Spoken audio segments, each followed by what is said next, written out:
What's going on, everybody? Happy Monday night to you. Welcome to the Diehard MMA Podcast. I am your host, as always. My name is Clint, and we are rocking here Monday night like we always do. Looking forward to UFC Vegas 15 this week. And as always, we're going to do our best to try and find some spots to make some cash. I hope you're all doing well, coming off of another rough event at the big UFC Vegas 255 this past weekend, which is highly unfortunate. But as you all know, if there's one thing you can count on me for, it's honesty. It's transparency. I'm going to be sitting right here in this seat trying to pretend like I'm not cold because my office is the ice box in my house. No shit. I've got a Finding Nemo blanket on right now. We are always going to be here. I am never going to lie to you or hide from you, and we are going to do our best to learn as we go through this process because guess what? The best sports bettors in the world hit at a 55% clip. That's right. The people out there who actually make money sports betting win just 55% of their bets, and I got something to tell you. I am not one of them. I am not one of the best sports bettors in the world. I will strive to be one of the best sports bettors in the world, and maybe one of these days we will get there. So don't expect me to keep pace with those people. All I'm going to do is let you know what I like, what I'm betting on, and you do with that information what you would like to. How's everybody doing this evening? Spencer Davis, first one in the chat. How you doing, my friend? We've got Dumont Singh. I can't pronounce your name. I apologize, but I appreciate you hanging out with me. We've got Louis Goddess, Robert Lopez. We've got Prime Time, Feline, G Fonz, Grateful Dude, Spannin' Shiz MMA, Pony Smofer, Mr. Jord 555, Tony C, Julio Iglesias, Troy Greff, Peter Crelo, we've got Connor Chinchime, again, just butchering your last name. Thank you, everybody, for being here with me tonight. I appreciate it. We've already got 95 viewers in the chat live hanging out with us this evening. And we've got one other person hanging out live with us that evening. That is right, my boy Manpreet, lock of the night, joining us in the house this evening. What's up, buddy? How you doing? Nothing much, man. I'm glad that you put out the lock signal for me to jump back on the show. Had a blast last time. Looking forward to another great episode this time. I think we're both coming off some pretty bad events this past weekend, but we're looking to bounce back. And what better way than to get this Discord going on? Let's get to it. Right? I could have picked a better event, though. It would have been nice to have at least one of us coming off of a winner. But you know what? It's all right. We'll get on that grind here together, man. Happy to have you back. And those of you in the chat that didn't get the joke, yes, the lock signal, like Batman style. I'm going to make a lock of the night thing that I just like shine. I'm going to put it up on Twitter. I'll tease anytime lock of the night's coming on. I'll do the bat signal and get them ready to go in here. Dude, I would love for you to actually cook up like a photoshopped lock signal in place of the Batman logo. I'd totally be down for that. I've got Photoshop. I know my way around. Hell I can yeah. pull that off. You know, man, you're just a little bit fuzzy. I'm going to kick you out and bring you back in real quick to see if we can fix that up. I know sometimes it starts off a little rough and then it gets a little bit better. I swear my internet's like high level stuff. It's weird because in the little preview screen you're nice and sharp, but then on the main screen you're a little fuzzy. So hopefully it's starting to get there. All right, we'll leave it alone. Sure. All right. So you know what, man? First thing, I want to just kind of briefly recap my betting action for the people. You know how we do around here. Started off the night really rough, man. Had a big parlay on Davison Figueiredo and Luis Koski and or Kose, I guess I should say. And I'm pretty disappointed about that one, man. I feel like, again, not to justify anything or say I was, unlucky or anything like that, but there's a lot of referees that probably would have stopped that fight in the first round. Dude, I had the under 1.5 there as my main play. And Chris Taioni is one of those refs that wants to see somebody die in the octagon. Like there was, I believe, Jessica Rose Clark against Sarah Alpar a couple months ago, where that fight should have been stopped plenty of times. Yet this guy just wanted to see the damage accumulate. There was a couple other spots where he slipped up this year. But yeah, that was definitely one of them where I thought any other ref probably would have stopped that in the first round. And we both would have been sitting here a lot happier than we currently are. Totally different night if that one play just goes the other direction. That's a 5-unit swing for me, man. That would have been a big difference. And you know what? Me and Z, shout out to Rockstar Z MMA. we've been talking about, man, I wish we could get a list of officials, like the umpires for baseball. Like if we could figure out who is actually going to be officiating these MMA fights a week in advance, we could actually pick off some of these spots and save ourselves money and make plays based on that information. I actually think that would be a sharp thing for us if we can get our hands on it.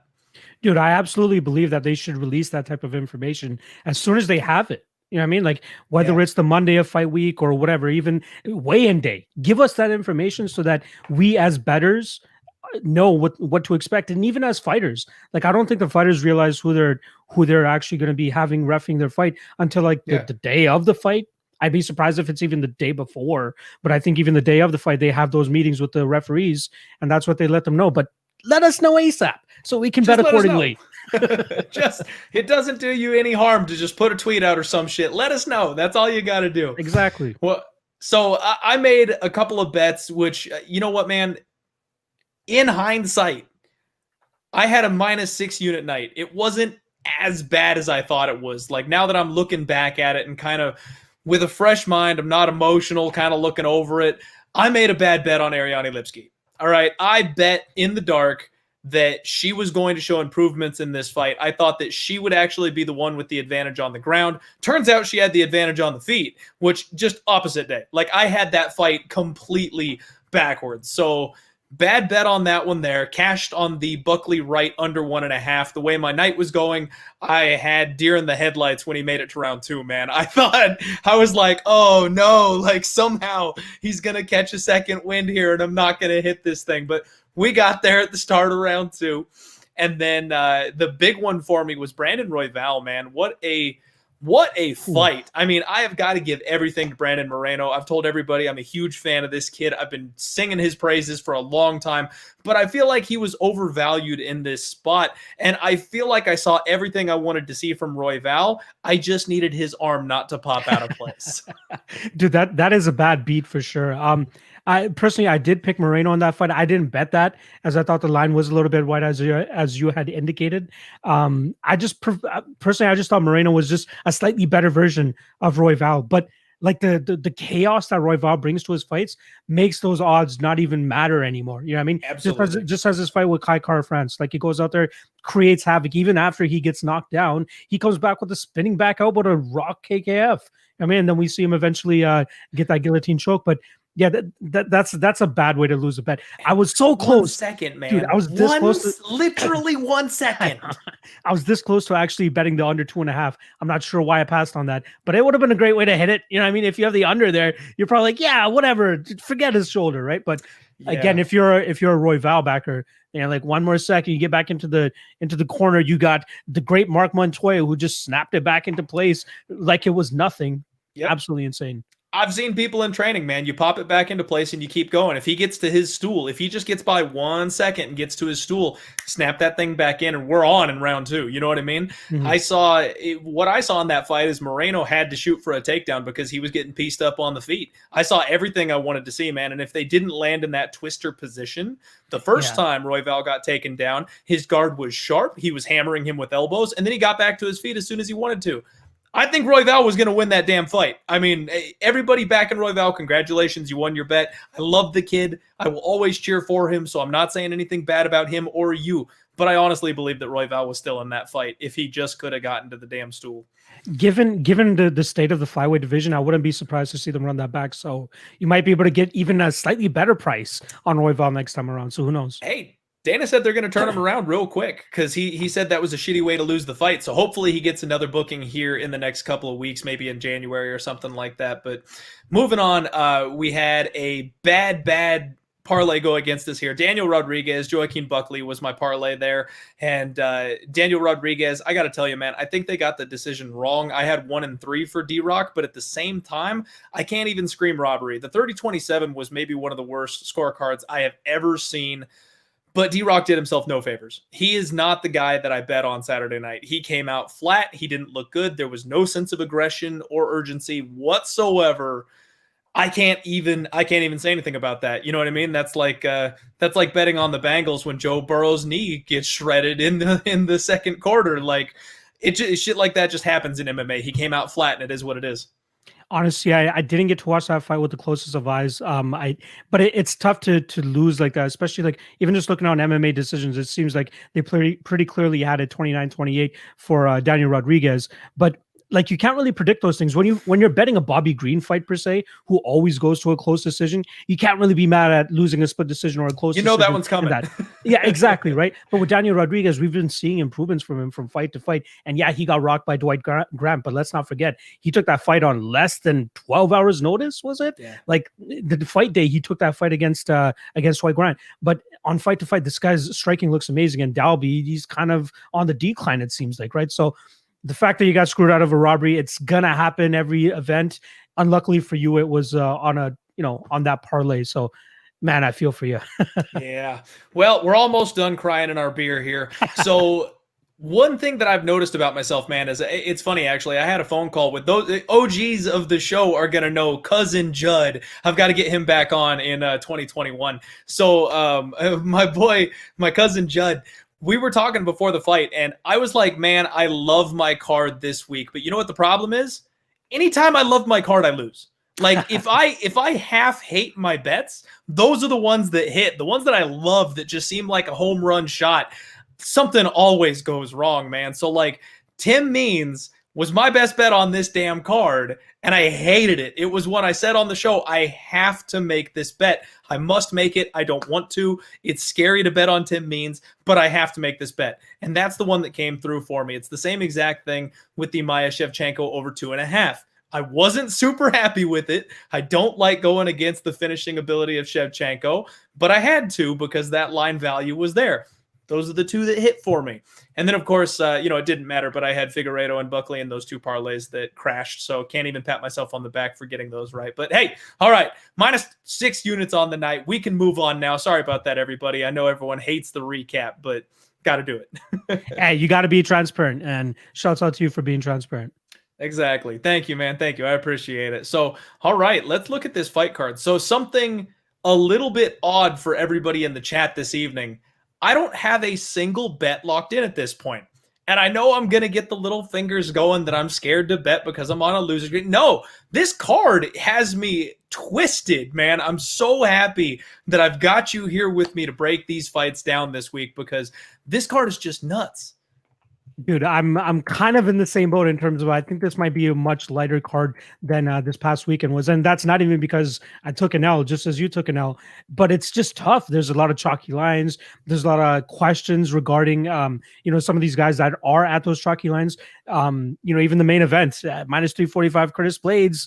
I can't wait to get into that one with you. I don't know if that's actually worth the chalk there, but there's a lot of questions that we don't even know yet in terms of Josh Parisian. How's he going to look in the UFC now? Norma Dumont. We have such limited tape on it. How can we make an educated guess on that fight? There's a lot of questions. So I'm looking forward to talking it out with you, and hopefully we can hash something out and get some bets out of this. Hell yeah, man. Let's try to isolate a couple of spots here. So first and foremost, they added Kai Kamaka as a short notice replacement here on this card. I have no idea where on the card it's going to end up, so I just stuck it here at the bottom for us to chat about real quick. Jonathan Pearce was the guy that was scheduled to already be on this card. His last fight was a round 1 KO loss to Joe freaking Lozon in his UFC debut. And then we got Kai Kamaka, who really has been a decision machine so far in his career coming in here. I didn't get a chance to tape this one. I didn't realize this fight was getting put on this card like that. I thought it was a canceled fight, not a late replacement fight. I don't know if you can maybe tell me anything on this one, but as of now, I need to hit the books. I have no information on this fight really whatsoever. I'm kind of in the same boat as you, but I did get to dust up on it a little bit. First and foremost, let's talk about the line. It's -340 Kai Kamaka plus 280 Jonathan Pearce. I think there's a lot of recency bias baked into that. Jonathan Pearce specifically losing to an aged Joe Lozon, but let's look at that. That was his first fight in the UFC. In the backyard of Joe Lozon in Boston. So you have the crowd going against you already. That's stuff enough. Then he comes out to one of these Post Malone tracks where he's talking about, I've been waiting such a long time to get here. And he's like singing his heart out. And you can see that it's really kind of getting to him, that he's finally making it to this spot. But not only is he making it to the spot, he's going up against a tough veteran in Joe Lozon, who you can say what you want about his gas tank. But I even went back and listened to my breakdown of that fight. And I'm like, I only give Joe Lozon half a round. And what does he do? He gets it done in half a round. Puts him away in half a round. He lands these beautiful beautiful is a stretch, I would say, in terms of combinations that Joe Lozon was throwing. But he was landing perfectly on Jonathan Pearce, rocks and gets him in this awkward half Nelson position where he just starts wailing on his face. Immediately, Jonathan Pearce's eye starts to blow up and his nose is bleeding. And a minute into your UFC career, this is what you're doing. You're lying face down against a veteran, just pounding on your face. Welcome to the big show, kid. Exactly. Not where you want to be in your first fight. That plus 280 definitely is dictated by that, in my opinion. And then Kai Kamaka, last time around, remember, UFC 255 against him and Tony Kelly, first fight of the night, giving us fireworks right off the bat. He had a couple great spots. Tony Kelly had a couple great spots, but you have to commend the efficient striking style of Kai Kamaka.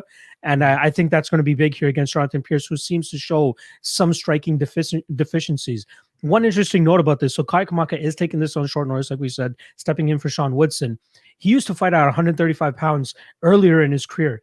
Up until 2018, December 2018 was his last fight at 135 pounds. He takes a year off, comes back at 145 pounds, and he's put together a couple wins since then. And now he's taking this fight at 155. So in terms of size, he's going to be slightly undersized here against Jonathan Pearce. That's something to keep in mind.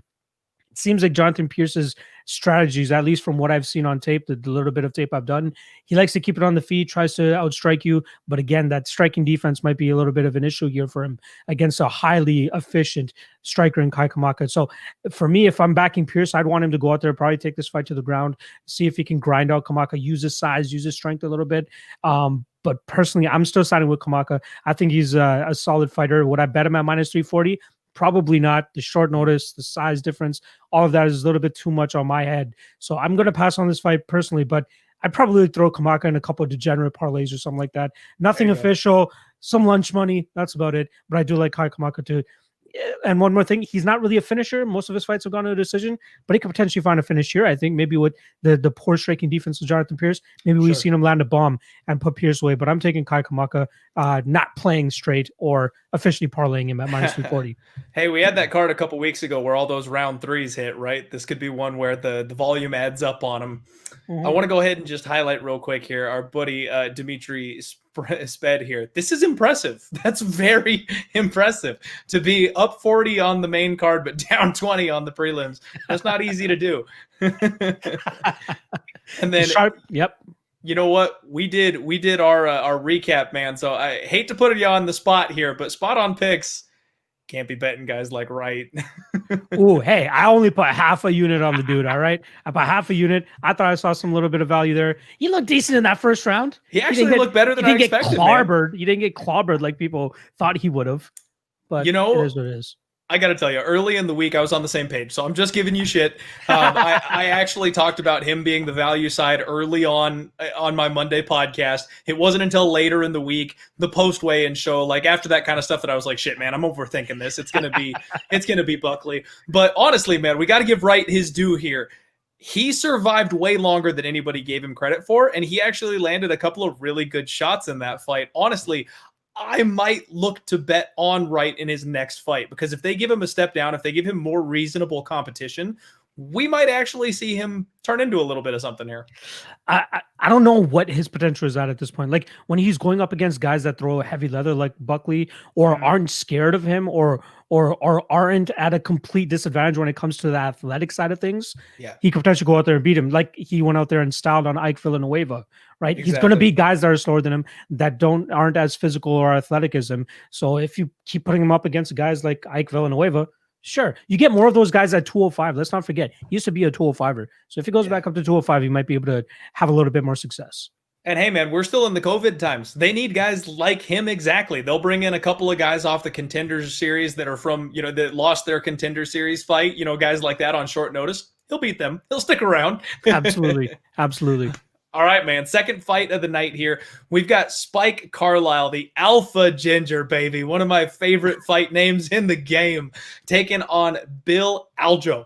Now, Spike Carlyle trains out of King's MMA. He's been working with Giga Chikadze, Dariush, guys like that. But realistically, this dude's a one-round fighter, right? He's one of these guys that comes out balls to the wall early And if you can survive it, you have the chance to flip the tables on him. That's how he lost his last fight, is he couldn't keep that going for rounds 2 and 3. He transitions to the back extremely efficiently, I've noticed. He's always looking for that rear naked choke, and he's incredibly explosive, man. This guy's insanely athletic. Bill, on the other side, comes from the Dana White Contender Series, BJJ black belt. He's a little wild on the feet. He has a nice long jab that I like, and he does have like a heavy leg kick style attack that can help him keep a guy like Spike Carlyle at distance. He's a dude that rolls with the punches, which is something I like a lot. We've seen people get out of damaged spots if they're able to intelligently, roll that big power shot off of them. And he's got a really high output. My real problem with him is that he's so hittable.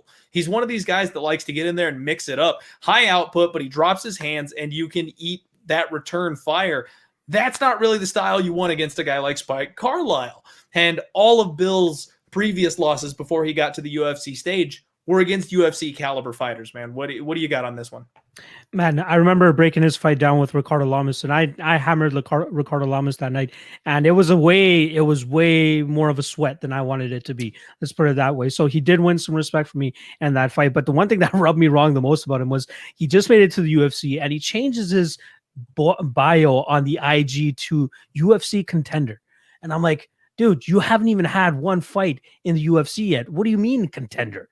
If you beat Ricardo Lamas, sure, you're a contender. But all right, I get it. You want to get some of these UFC groupies just to be like, oh, he's a contender. Yay, that's great. But what Bill Algeo with his style, you're right. You hit the nail on the head, man. Like, his striking defense leaves a lot to be desired.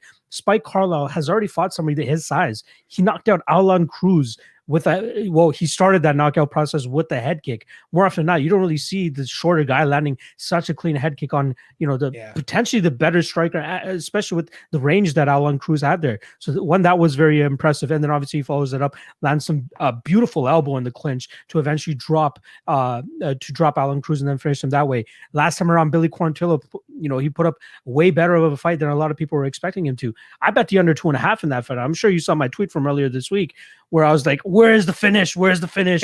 Give me a goddamn finish. And they don't give us a finish, right? So, but they're still going from it from bell to bell. I think the explosiveness and the power and the strength even alone of Spike Carlyle could get him a win here against Bill Algeo. Either he knocks him out, or if this fight gets later into the fights, people want to shit on his cardio and all that, but it seemed like he still had that extra gear to like even just push up Billy Quarantillo up against the cage or even take him down, whatever it is. Here against Billy Algeo, I think he's going to have to like push him up against the cage if this fight gets later into the rounds. And that's where we've seen Algeo kind of take a step back, where Ricardo Lamas, he had that extra gear to continuously control the fight on the ground when it got into that third round. Personally, I think Spike gets it done early. I think he gets it done in round 1 or 2. I think he lands perfectly on Algeo, drops him, and follows up with a bunch of shots. The guy has some ridiculous power. That's my main thing here. With Bill Algeo, it's just, man, I don't know. I don't see him surviving that onslaught from Spike Carlyle. And I'm not normally with the guy that just has that like quick one path to victory, which is the first round or the second round. But I think Spike has that power, has that explosiveness. I think before Bill even realizes it, Spike's going to be in his face, landing a huge bomb, and that might be all it writes or all she wrote. But you see some love coming in for Spike now. I think he's roughly around minus 145, minus 155. We got him at minus 165 now. People are seeing it. He's minus 170 now. Minus 170. Good God. I would probably hit Spike inside the distance, to be honest. I think that would be my play. I think the under 2.5 is currently at plus 100, which is an interesting spot as well. Because if Spike does get too tired and he's not able to pull Bill up against the cage or push Bill up against the cage, maybe Bill actually, manages to string together a submission or something like that. But personally, I think Spike's going to be too much for him. Too strong, too fast, too athletic, and too much power. And that's all it's going to be. I love the Alpha Ginger here. As crazy and maniacal as that guy is, I think he gets it. I think he pulls it off here. And also shout out to Mark Munoz. If anybody remember, Mark Munoz was in his corner. You can barely remember him with like those extra 100 pounds on him. But our guy Mark Munoz actually corners him as well. But I do like Spike Carlyle to get the finish here. Yeah, man, that's the side that I was leaning on. But again, talking sports betting here, I freaking hate the line. We've got Spike at minus 170 now, plus 140 comeback on Bill Algeo, and Bill is going to have the the height, the reach advantage, and like we talked about, if Spike, someone asked earlier in the chat, yes, Spike is the guy that got up and walked back to his corner with 5 seconds left on the clock for no freaking reason, and almost may well have given away his best round of the fight because he let his opponent drop him with a giant bomb at the bell. Like, that's the kind of guy that I just don't know if I want to trust at minus 170. You talked about it, the under 2.5, that might be a way to look on this fight, just in case if he does gas out, his opponent has that volume, has that jiu-jitsu, there's a chance he could end up finishing Spike late. I don't know if that's totally possible because Spike is durable as hell, but it's a chance. It helps that under 2.5 get there. My issue is if Quarantillo couldn't finish him late, I don't see Algeo finishing him late. Quarantillo is like the master of getting beat on for 2 rounds and then finishing somebody in the third. So if Quarantillo is not able to get him out there, and he had some really tight and close submission opportunities, but Spike just powered through that crap and was able to he did end up losing the fight, but still made it to the 15-minute mark. For sure, man. And that's where this is such a problem for me because I want to take Spike, but I don't want to parlay him at 170. I don't know if I want to lay that much chalk on him on 170, and I'm not sure if he does end up getting the finish. He probably does, but if he doesn't, I don't want to take him inside the distance and then sit here with another L on my record because I didn't just lay the damn wood. Like, you know what I mean? So bad spot on this first fight here, in my opinion. I'm probably going to end up passing. The pick is Spike Carlyle. Seems like we're in agreement there, but not sure if I'm going to get to the betting window on this one in particular. Next fight up, we've got a catchweight fight here.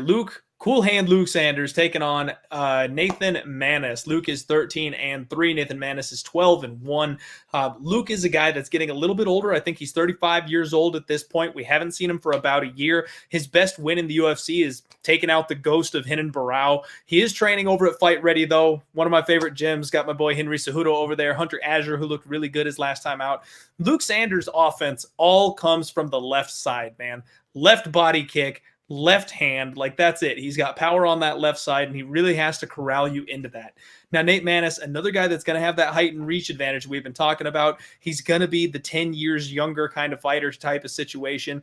Really good boxing, intelligent takedown defense, good balance. He's hard to get on the floor. And then he has really good work in the clinch. He's also got this really nice shovel hook, that little shovel uppercut that he throws every now and again. The only thing that really concerns me here is the one loss in his record is a knockout loss to the body. And that's what Luke does so well, is that he works the body of his opponents. This is a spot where, once again, I am leaning to Luke Sanders. We've got minus 125, minus 130-ish on Luke here, plus 100 on the flip side on Nate Maness. He opened up a minus 175 favorite and is now a even money underdog. I don't know, man. I feel like I'm tempted to roll the dice on Nate Maness as the underdog and side with the bookies here. Maybe the public's got it wrong, but it's another one that honestly has kind of got me spooked. This is such a close fight. How do you feel on this one? Yeah, personally, I thought the opener on this was a little egregious, and I think it has to do with the layoff that Luke Sanders has had recently. Let's talk about Nate Maness a little bit, though. I believe he should have 2 losses on his record. He may not even be in the UFC right now because he had this fight against Jesse Arnett. Jesse Arnett is one of my boys. If people follow me on Twitter, I usually give this guy a shout out a lot. He's one of those guys that should have been in the UFC, but got screwed by TKO's unfortunate management style. But Jesse Arnett, known to be a wrestler, known to be a guy that likes to attack grappling and get his opponents to the ground, and that's how he normally gets his victories. For that fight, for some reason, he goes out there and strikes with Nate Maness. Not the way you want to go approaching a fight against Maness, who, in my opinion, had the better hands in that fight. And it obviously ended up showing as he was able to finish Jesse Arnett in the second round there. Then we see him go out there and try to defend that TKO title against Taylor Lapilus, former UFC fighter.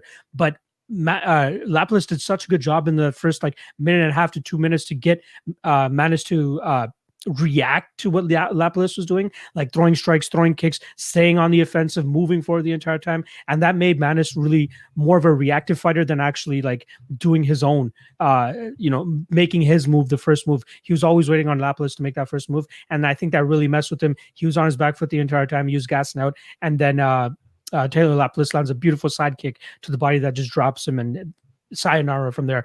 But Maness manages put together that win over Kellen Van Kamp. The guy was a scrub, to be honest. And then he gets his call up to the UFC to fight Ray Borg. Ray Borg pulls out. We get Johnny Munoz. And he did a good job of keeping that fight on the feet where it should have been. Johnny Munoz got a couple takedowns. But, man, I like Maness's striking for sure. But I think Luke Sanders has a better overall game. I think he'd be able to get the fight to the ground when he wants to. Earlier, obviously, more than later, because obviously it'll come harder a little bit later in the fight.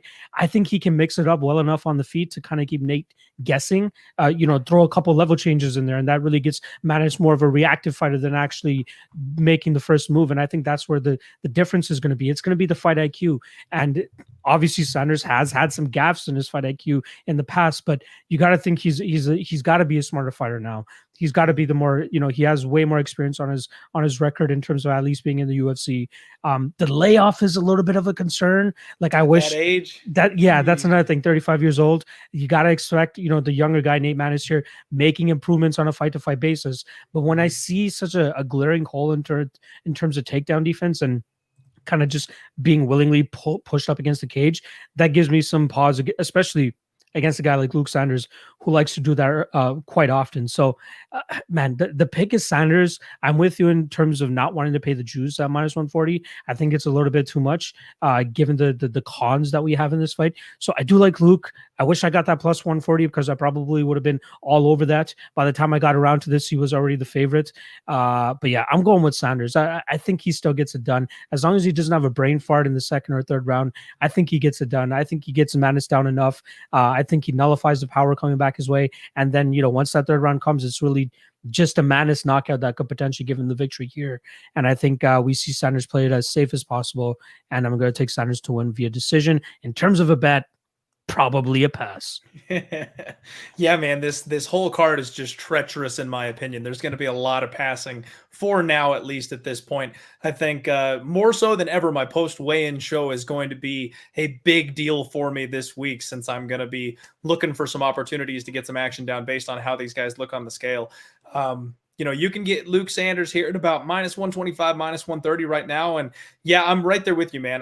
That's the side I'm tempted to be on, except I really wish I got in early. If I could have locked up plus 140, plus 150 on Luke Sanders, done deal. I'm in. But yeah, I mean, even money or plus 110, something like that. But now that he's starting to be the favorite and lay the chalk, it's like, the wider that line gets, the less I like it. Yep. Yeah. All right. Well, we've got 309 live viewers here on the channel with us today. Thank you all so much for hanging out with us. We've got my boy Manpreet, lock of the night, chilling with us as well, breaking down some fights. Thank you all so much for being here. This is odds.com. For those of you who don't know, if you're not viewing this live every single week, the replay is exclusively over on odds.com. So make sure you head on over there, support us, support the boys. And let's roll this thing right along. Next up, we've got a flyweight fight. Zhumagulov taking on Malcolm X Gordon. These guys have identical records. Sue is 12-4-0. Malcolm 12-4-0 as well. And Sue, I believe, unless Kamaka overtook him, is the biggest favorite on the card this week. Let me find it here. For some reason, my eyes can't quite. There we go. About the same. Minus 330, minus 340 across the board is what it looks like on Sue. And I like what I see from Sue, man. He's a young kid in his early 20s. He's done some training at Tiger Muay Thai and ATT, two of the very best gyms on the planet. He got his, UFC debut off a loss, which is a little bit weird, but I think the UFC kind of saw something they liked in this kid. Really light on his feet, nice head kick. He cuts angles really well, long arms, good boxing. And Malcolm Gordon is just, he's the exact opposite of this guy. He's supposedly a Brazilian Jiu-Jitsu black belt. I haven't seen too much to impress me on the floor. I know he's got six submissions on his record. And he just does not like getting hit. He is, for a guy that's got 16 professional fights, he is so bad on the feet and shells up so easily. So I understand why Sue is such a big favorite here in this spot. But all four of Sue's losses have come by submission.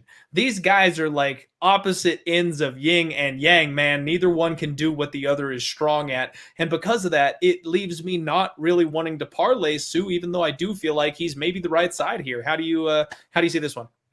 So I'm actually quite familiar with Malcolm Gordon. I actually did a lot of work for the show that he made his pro debut at back in, 2013, I believe it was. It's been a while, 2012.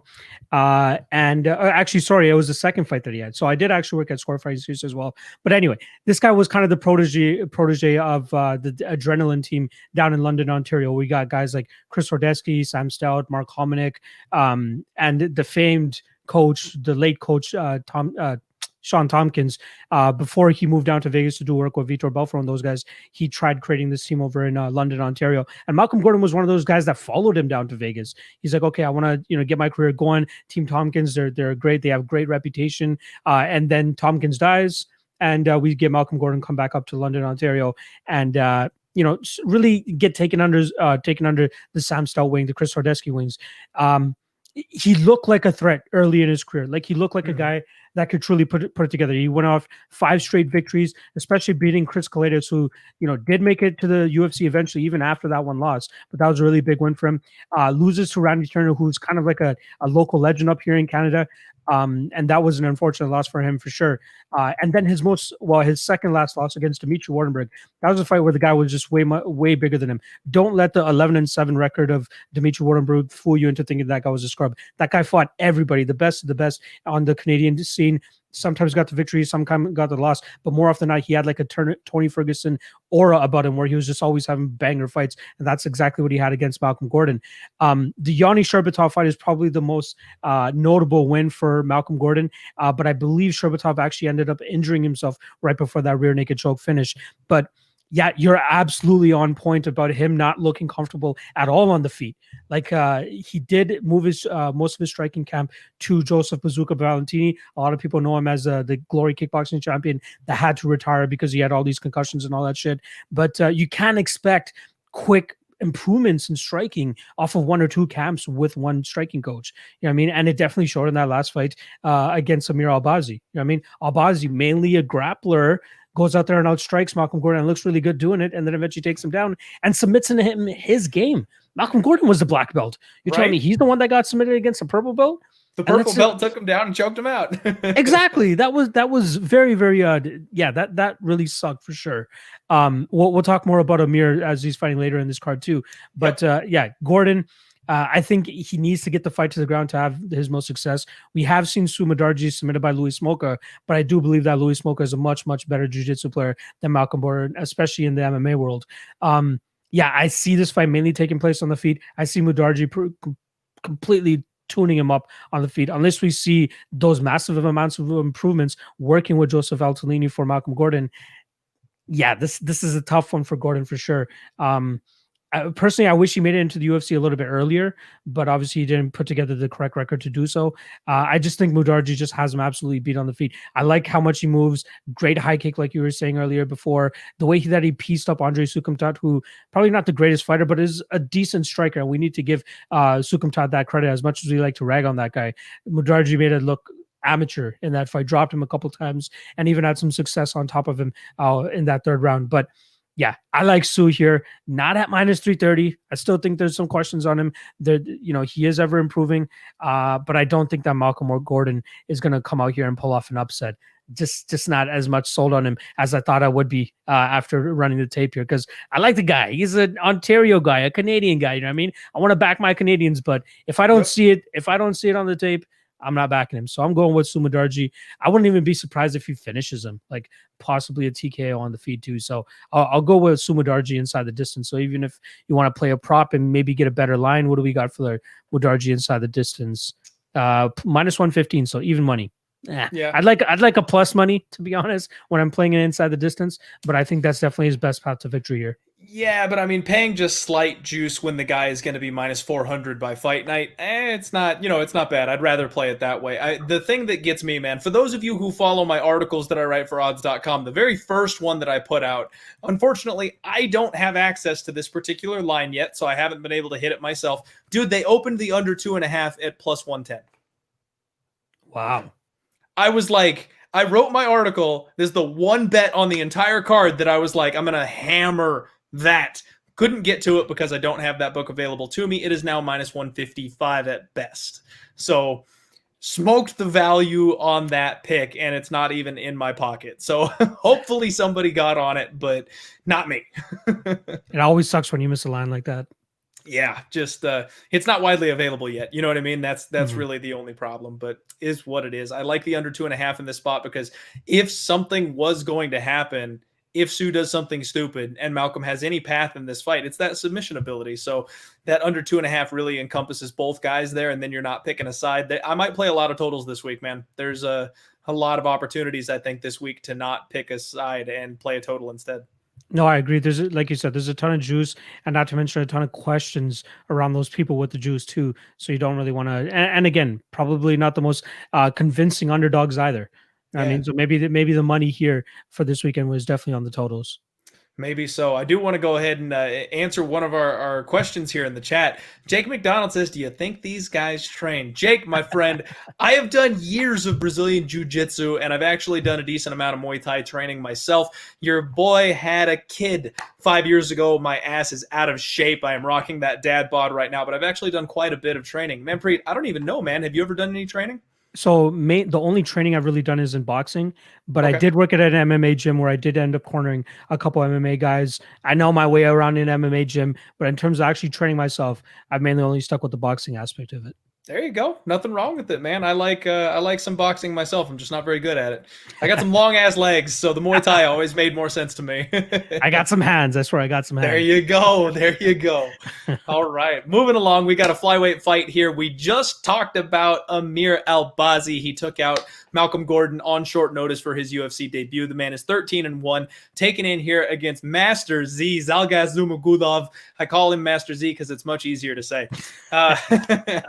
Amir, he comes in here, solid grappling. We talked about it, Brazilian Jiu-Jitsu purple belt, but I feel like he's one of these scramble monsters that is way better than his belt level suggests.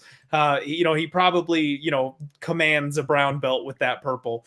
He's in insane shape. I've done my Instagram stalking, and this guy is a brick shit house right now. He's ready to go. Might have a problem on the scale because of how much muscle he's put on since the last time we saw him. Uses good level changes really well. Excellent footwork. Circles well. He is willing to play off his back, though. He's one of these guys that can end up on bottom because he's so confident in his submission game. I've seen him get stuck down there. Now, Zhalgas Zhumagulov, we know this guy from the Russian scene. He's been fighting Russian killers his entire career. This guy knows his way around a thick, powerful, physical grappler, and he manages to eke out a 13-4 record facing nothing but those guys, and none of them are scrubs. He comes from a good organization where he's not fighting a bunch of layups or anything. This is not a padded Russian record. He's fought pretty good competition. Very aggressive with his forward pressure. He likes to take the center of the octagon and control the ring. He's a guy that when he gets taken down, he's got a good stand-up game. He likes to attack with elbows from the bottom, and he's very calm, very patient. He doesn't get overly excited about anything and waits for his moment. His opponent Paiva missed weight last time by a lot, and he really struggled with the height and the reach there. In my opinion, this is a much more favorable matchup for him. He's getting that short, squat, powerful, stocky guy that he's just so used to fighting already. This is a spot that I was very tempted to take a look at Zhalgas Zhumagulov here at even money. He's about -110 across the board. It looks like -115 in some places. And I think he's just got the experience edge here. This is a guy that, if there was a bet that was going to tempt me on the card at these coin flippy prices, Master Z is the one, man. How do you feel on this one? I'm glad that we're having this conversation because it's always great to have guys on opposite sides. So I am actually on Albazi here. I haven't bet him yet. So let's talk about Zhalgas first. 3 fights before the UFC: Tyson Nam, what's his name, Ali Bagautinov, and we got Tagir Ulanbekov. All 3 guys in the UFC currently, and he's ekes out decisions over most of them. Now let's talk about the Ali Bagautinov fight. That was a fight where the first 3 rounds, we pretty much saw Bagautinov get this guy down whenever he wanted. Now he did a good job of getting back to his feet. He did a really good job in terms of like dishing out damage and doing the damage they need to do on the feet to get that victory. In my opinion, Ali a little bit past his prime now, but it still showed that he was able to get guys down. Tagir Ulanbekov, absolute robbery of a decision. He won that fight. Absolute robbery of a decision. Tagir Ulanbekov won that fight. The only reason we saw Zhalgas retain the title that night was because it was in Kazakhstan. That's exactly where my guy was. I've had a lot of people hit me up ever since I tweeted that out, and they're like, I absolutely agree. I can't say on record, but I absolutely agree that was a robbery. And you see it. Just watch the fight, and you can see it with your own 2 eyes. Tagir got him down often. He used proper stand-up as well. He got some good damage on top too. But the main thing for Tagir's game is getting the fight to the ground. And that's kind of Amir's game too. Once you start running the tape on him, he likes getting guys down. And I was wondering what he was going to do against a black belt like Malcolm Gordon if this fight did hit the ground, which is where he's most comfortable. He still goes out there, gets reversed, but in the meantime of getting reversed, clears the shoulder of Malcolm Gordon while getting reversed, clears the shoulder and locks up that triangle choke. beautiful. One of the best submissions I've ever seen. The whole transition from there. Like, I'm like, the guy's a little bit too high in full mount. And right away, as soon as I thought that, Malcolm Gordon reverses him and we get that submission. Absolutely beautiful sequence. If you guys haven't seen that, definitely go back and watch that. But I truly think that Amir will be able to get this guy down. I think he'll be able to control him, land some good shots from on top, maybe threaten with submissions if he needs to. Obviously, I think the most skeptical part of Amir's game is his striking. Now, I don't want to call it a stretch and say, okay, his striking looked much improved against Malcolm Gordon, because we've already talked about Gordon. He doesn't look good on the feet, but yeah. I'm expecting, to see continued improvement from Amir from fight to fight. I think he's 26 or 27 years old, very young guy in the game still, has a ton to learn, has a ton of improvements to make. He trains at a London Shoot Fighter. I believe that's where Michael Venom Page currently trains as well too. So he has a couple good training partners for him too. Obviously different weight classes, but I'm sure they got a good crop of talent there. I like this Albazi kid, and I truly wanted to go into this thinking Zhalgas is going to keep this fight on the feet and continuously like pepper him on the feet, do some good work, leg kicks, whatever it takes. But Amir is strong, as we've seen. He's a tank of a kid. He's athletic, and he can get takedowns when he needs to. That's my thing. Look at that guy. Look at that guy. Thank you for pulling that up. Jacked for this fight. Look at that. Jesus. Give me those abs. Anyway, no, I think he gets Zhalgas down for sure. I'm surprised that the line is like, well, not really surprised. Albazi did open as a favorite. I thought Zhalgas was going to open as a favorite. We have seen that money come in on Zhalgas now to make it an even fight, but I'm hoping that we continue to see Zhalgas money come in. I want you to go out there and tip it to your followers so I can possibly get a better price on my guy Amir Albazi. But yeah, I think Albazi gets it down. And does enough to bang 2 rounds. And one more thing I'll say about this, the Zhalgas versus that Bagotina fight, that was a 5-round fight. So for the first 3 rounds, we saw Ali secure those takedowns and do some decent damage on top. Obviously, it was much harder in the 4th and 5th round for him to get him down, which is why Zhalgas was able to do the proper damage needed in those 4th and 5th rounds. And obviously, he's probably going to get one of those first 3 rounds just due to the damage he was able to get on the feet. I think Albazi will do enough to be able to secure at least 2 rounds. I'm not sure if he'll get the finish, but I think he'll be able to secure 2 rounds and then get a decision victory. So I'm going with Amir. Okay. Yeah. Okay. Now, I do want to highlight my boy 9 Minutes here. He had his fight against Shorty Torres, and if you watch that one, he looked awful, man. I feel like this line may be a little bit recency bias that, if this guy hasn't made the leaps and bounds improvements that we're maybe assuming that he has made, a guy like Shorty Torres, I feel like Zhalgas can do the same exact thing to him. If he struggles to get those takedowns, if he can't get this fight to the ground, then Master Z is just going to piece him up here for 15 minutes on the feet.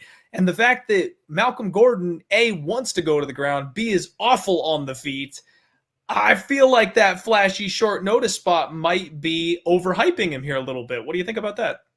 So I'm glad that he did bring up the Torres fight, because that's definitely something that I wanted to go over. Personally, I had that fight going 1-1 going into that 3rd round, and we saw the overall game of Jose Torres. He has good grappling, good wrestling, and he has good striking too, and that definitely played a part in him being able to secure that 3rd round. Now, for me, it's more so I know that Zhalgas is going to outstrike Amir here, but I'm more confident in the fact that we'll see Amir secure those takedowns, just as we've seen fighters in the past secure those takedowns against Zhalgas. And yeah, they may not have come out on the winning side, but I think that Amir, given where he's at with his athleticism, his youth, his strength, and his wrestling pedigree compared to what Ali Bagotinov was when they fought, I think Amir is at a better shot of securing 2 rounds here over Zhalgas and, getting that decision victory.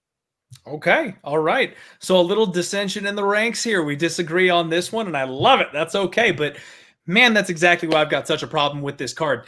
The bookies know this fight is a freaking pick'em. You're going to get so many people with different opinions on these kinds of fights all week as you listen, to the other shows and other podcasts and stuff that come out. So I am being very, very careful here. I don't know if I'll make it to the window with my bet here on Master Z, but I'm going to lean his way for the win.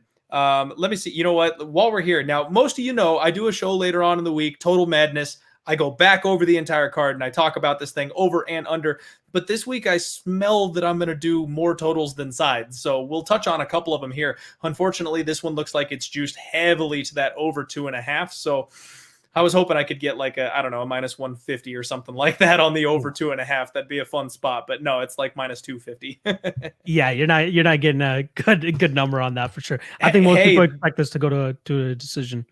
They opened the last fights under 2.5 at plus 110, so they're slipping up. You never know.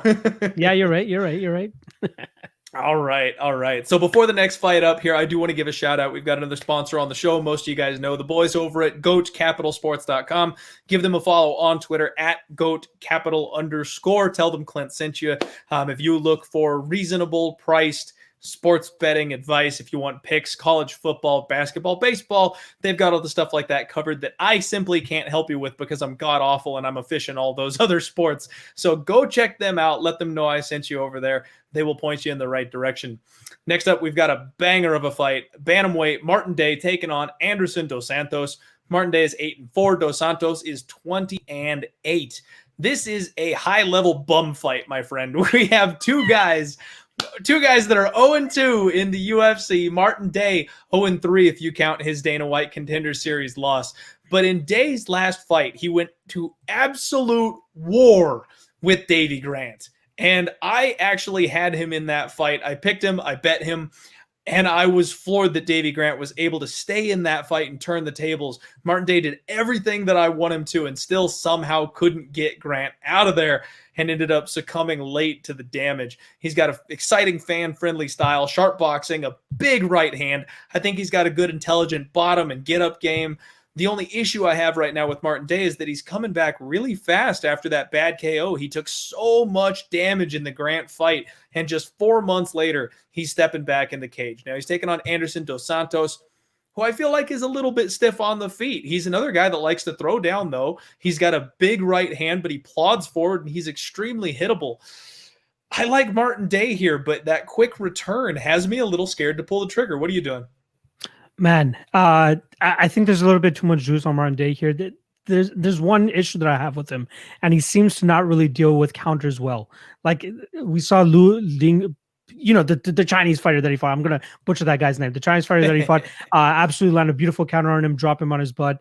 And even Davy Grant, pretty much throwing the same combination the entire fight, ending most of his combinations with the lead left hook, and he lands it time and time again against Martin Day, and then eventually in the last round, it finally catches up, puts Day on his butt, and he's staring at the lights and loses that fight. That's my issue here. Technically, much better fighter than Anderson Dos Santos. Yeah. He shows good takedown defense as well too, so I'm not too worried about this fight hitting the ground unless Dos Santos like club and subs him or anything like that. So the lean is definitely Martin Day here. Again, him being the more technical striker, the better striker. My only issue is if Anderson Dos Santos just said, screws this, I'm going to bite down on my mouthpiece and I'm going to counter whatever this guy throws at me. One of those punches are going to land and I could potentially club and sub this dude, or just clean knock him out. Because it's only been a couple months since he came back from that knockout loss to Davy Grant. I believe that fight was in July. So we're 4 months removed from that. I'm not so keen on that Martin Day spot. Now, forgetting Martin Day minus 120, minus 130, you have me a little bit more interested, but at this minus 170 line, I'm not interested in the least bit. One line that I actually do like that one of our close friends has already actually jumped on. Shout out to Rockstar Z. He got under 2.5 at plus 210 on this fight, which I don't mind. We've seen Dos Santos finish in the past. We've seen Day obviously finish in the past. It's either, in my opinion, a Day TKO or even a Dos Santos KO or a club and sub spot. So yeah, minus 170 makes me uneasy with Day here. He should be the better fighter. But another angle that we need to look at here is both fighters are coming off of 2 losses. The only 2 fights they've had in the UFC have been losses. You can arguably make a point that whoever loses this fight is getting cut from the UFC. So who knows what kind of game plan is going to, these guys are going to come in with. I could see Dos Santos going out there and spamming takedowns, trying to get this fight to the ground. But we've seen really good takedown defense from Martin Day, like I said. And then at what point is he going to say screw it and start throwing bungalows, right? That's the issue I have here. There's too many question marks regarding this fight. I do like that under 2.5. But if I were to bet a spot, it would probably be Dos Santos because I don't trust that chin of Day. I don't trust his striking defense after he throws combinations. And minus 170 is too much. So, man, I'm going to pick Dos Santos club and sub, but by no means was trending on Zoom for the Grand fight. Yeah, I do remember somebody pointing that out. Shout out to Brady for bringing that to us. But yeah, I forgot about that. Totally forgot about that. So thank you, Brady. That's a good addition. Yeah. So again, technically you got to go a Day, But if this does turn into a bit of a firefight, we've seen Anderson dos Santos have that firefight with Andre Ewell. He doesn't mind getting hit, bloodied up, whatever it is. He knows he's going to have to eat some shots to close the distance and get to Day. And I think he'll be successful in doing so. And I think we see a club and sub finish for dos Santos here. There you go. And that's that's exactly what I'm talking about, because I like Day here in this fight, but I hate this line. I don't want to lay that kind of juice on this kind of a guy. And you absolutely nailed it. He tried to walk through the fire with a guy like Andre Ewell. And as much shit as I have given Andre Ewell over the years here on my podcast, the dude is a technical fighter that knows how to use his reach. That's what he does best. That will only take him so far, in my opinion, but he does that really well. That's not what Day does. Day goes in there, and even though he's the technical fighter, he just gets sucked into these wars. And coming back on that quick turnaround, if he gets sucked into a war with a guy like dos Santos, he very easily could be staring at the ceiling again. So as much as I hate to say it, this one's another pass for me at this point in time. I know a lot of people live here and listening to the podcast are going to be pissed that I don't have any picks on this one, but hey, I'm trying to find good spots to put my money in. This card is hot garbage, in my opinion, from a betting perspective. It's going to be fun to watch. Some of these fighters are unknown. There should be a couple of really good fights. I just don't know if I can make money on this one. And honestly, being down a couple units so far, I'm negative in 2020 after this last week, man. I hate to say that. It's true. I got to find a good spot to put my money. I got to get a win under my belt. So being extremely careful this week. Don't force anything. That's all I can say. Do not force anything. Keep the emotions out of it. Don't lay that money down unless you feel 100% confident. Absolutely. And the next couple of weeks, man, we have got some really good fights coming up. So I feel like there's going to be spots next week and the week after. If I can just find, maybe 2 or 3 spots this week that I like, chip away, get a couple units back, feel good, get the confidence back up, then we'll be good to go. But this week is not the one I want to go haywire on. There's plenty of, like you said, December 19th card looks amazing. Holy and crap. Even the pay-per-view we got coming up now, freaking amazing. I can't wait. I cannot wait. But this one, let's lay back a bit. We don't need to be full degenerates here. Let's just get a couple units here and there. I don't need 10 picks this weekend. Exactly. No. All right, man. Next fight up, Ashlee Evans-Smith, 6-4, taking on Norma Dumont, 4-1. A fight that I'm going to keep super short here. I essentially drew a line through this one, man. There is next to no footage out there on Norma Dumont. We know she got pulled in on short notice, got her ass kicked in her first fight in the UFC, so we really didn't get to see anything from her. She got smoked by Megan Anderson. Now, we know Ashlee Evans-Smith. We've seen her quite a bit in the cage, but man, she's 1-3 in her last 4. She's another fighter that is really just clinging to life on her job here. She's probably going to get her walking papers if Norma Dumont proves that she is UFC quality. The problem is I haven't seen enough tape on Norma Dumont to let you know whether or not I feel like she can beat her. This is another spot where we've got really closely lined fight. Another relative pick'em spot. I mean, a little bit of money is coming in here on Ashlee Evans-Smith, who somehow has the UFC experienced fighter opened up as the underdog. She's now a slight favorite here in this spot. No freaking clue, man. Is there anything you can tell me on this one that I don't know? Yeah, just like the Luke Sanders fight, I think the odds makers butchered this opener. Like plus 145 on Ashlee Evans-Smith. Kind of crazy, given what the little that we know about Norma Dumont. Maybe that's why they opened her, because they're like, maybe this girl is a beast and we just don't know yet. But if you don't see it on tape, how can you say that, right? So a couple interesting things I want to say about Ashlee Evans-Smith. So in her 4 fights that have gone to a distance in the UFC, she's landed 79 strikes on average over those 4 fights. And not only that, she's also averaged 250 strikes attempted over those 4 fights that went 15 minutes. It's crazy what her output is. I'm blown away that and sure, they might be just pitter-patter shots or just flicking out their kicks and all that type of stuff, but to still have average 250 attempted strikes is just absolutely insane. That is an absolute steal in terms of like, banking on somebody to go to a distance and give you output more often than not. So We know Ashlee Evans-Smith obviously has a good wrestling background too, but given her takedowns, I think she's like 3 of 11 on takedowns. She doesn't really go for them. Her takedown accuracy is 20%, so you can't really draw too much from that.